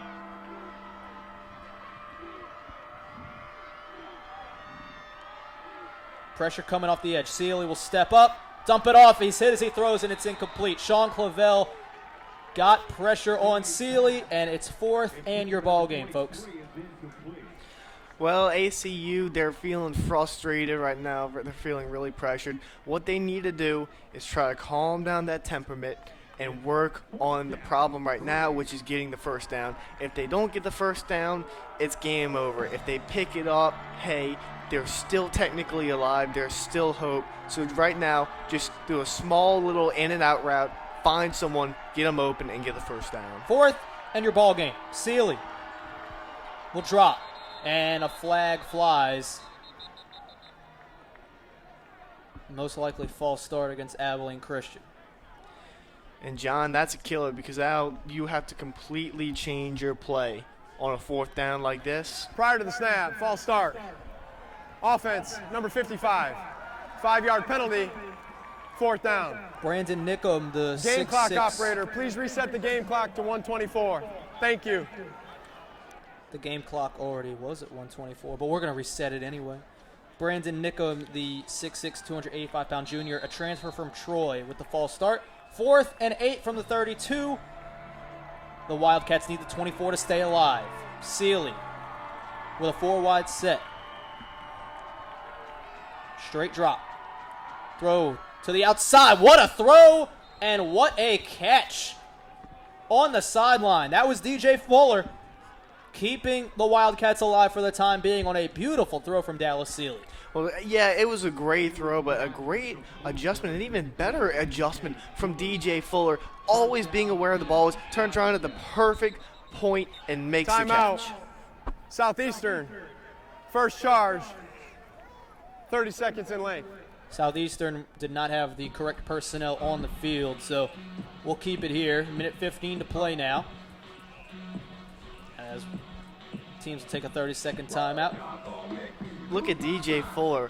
1 catch for 9 yards in the first quarter. Now he's got 4 and already up to 72 yards. You see how quickly he can become a big factor. So, again, I don't quite understand why they weren't going to him earlier in the game. Maybe it had something to do with that hit to his head on the first in the first quarter, on the first drive. But I still don't understand. He's been in the game, so why not go to your best receiver? Well, they've got a lot of production out of Josh Fink tonight, over 100 yards for the freshman from Coppell, Texas. He's also got a touchdown in tonight's game. And it will be 1st and 10 from the 16. Dallas Sealy now up over 300 yards tonight, 303. 1st and 10.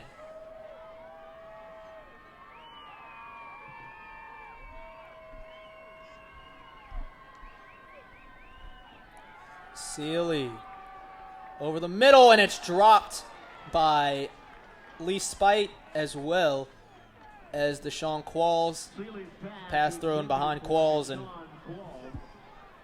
it looked like Spite had a shot to pick that one off the deflection. Couldn't corral it. 2nd and 10. Well, John, that's on Dallas Sealy. He had Qualls open earlier in the route right there. No one was on him. And then when he finally cut in, he had Spite on him, and he threw a questionable pass there. And Sealy will go down again. That time just lost his footing, and Abilene Christian will call their final timeout. So, after this pass rush did not get really much of anything going in the first half, they have gotten pressure. Abilene Christian. Third and final charge timeout. 60-second timeout. They've gotten pressure just about every time that they've dropped back to pass, especially here in this 4th quarter.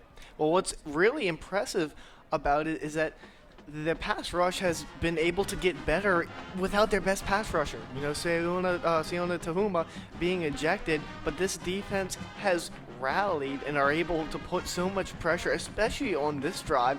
It's been impressive. They've had Sealy running all around. Poor Sealy, he's got to be so frustrated at this point. You know, he's a really dynamic player. But 200 passing yards, but you're struggling right now. You can't even get into the red zone. You need 2 touchdowns to win, and your offensive line isn't giving you any help. That's got to mess with your head. Also, to note, we talked about how big that missed 2-point conversion was earlier. You would have been able to kick a field goal and make it an 8-point game right now if you would have taken the point then. But now you need a touchdown to stay alive if you're Abilene Christian, and that's just to stay alive for an onside kick opportunity. Then you need to recover it and then get another drive. But that point, we thought it would loom large, and it has. 3rd down and 18 from the 23. The Wildcats in a shotgun formation. Pressure coming again. Sealy to the end zone. He's got Fuller open. And a big hit from Tillman will knock the ball loose. And Fuller is down. And luckily he will sit up quickly.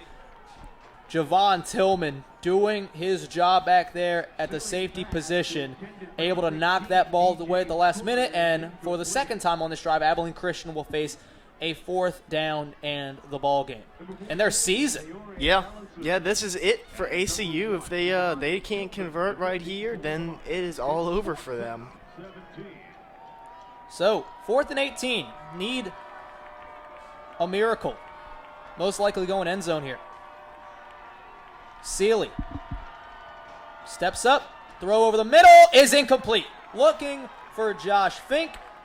The pass is incomplete, and Southeastern, it wasn't pretty, but on senior night they will walk away from Strawberry Stadium with a 31-19 victory, and they're going to finish up 4-1 at home this year in Strawberry Stadium.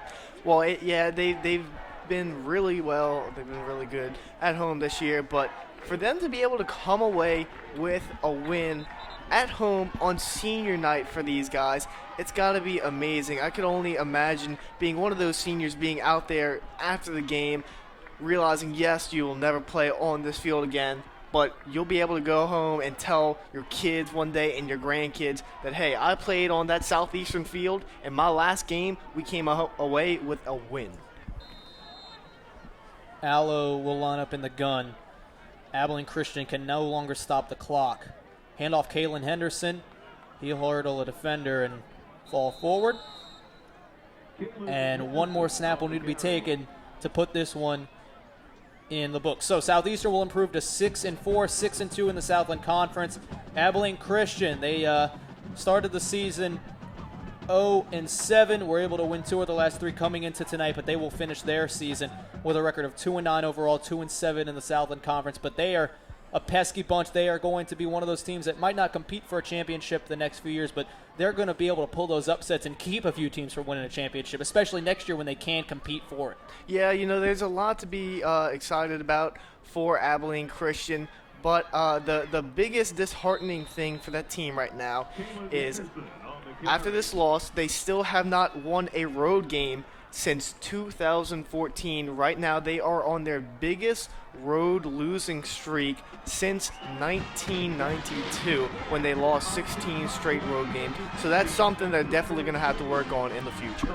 So 31-19, Southeastern able to take down Abilene Christian. We'll keep it here as we will send it down to Jordan Reams here soon with Southeastern head coach Ron Roberts. But Richie, we're going to talk about it a little more during our post-game wrap, but you got to be happy with the way the Lions have come back, especially that demoralizing loss against Central Arkansas. They beat UIW in convincing fashion. They do what they have to do to beat Abilene Christian here tonight. Yeah, they look like a much more steadier ball team than so many people thought, and what's even more impressive is that they've been able to succeed with 2 different quarterbacks starting this season. They've had Allo, who's injured, Deshae, who's been able to come in, Deshae with a few injury problems, Allo comes back in with an injury and still win, and that's not something easy to do, playing with a two quarterback system, even though that's not what they want to do. But for them to be able to win again, 6-4, Allo comes back in injured and plays. It shows you so much about a team's toughness that they can go and do something like that and still succeed. All right, so we'll come back after the break with head coach Ron Roberts, but we'll head to a break first. Southeastern takes care of Abilene Christian 31-19. Stay tuned. You're watching Southeastern football on the Southeastern channel.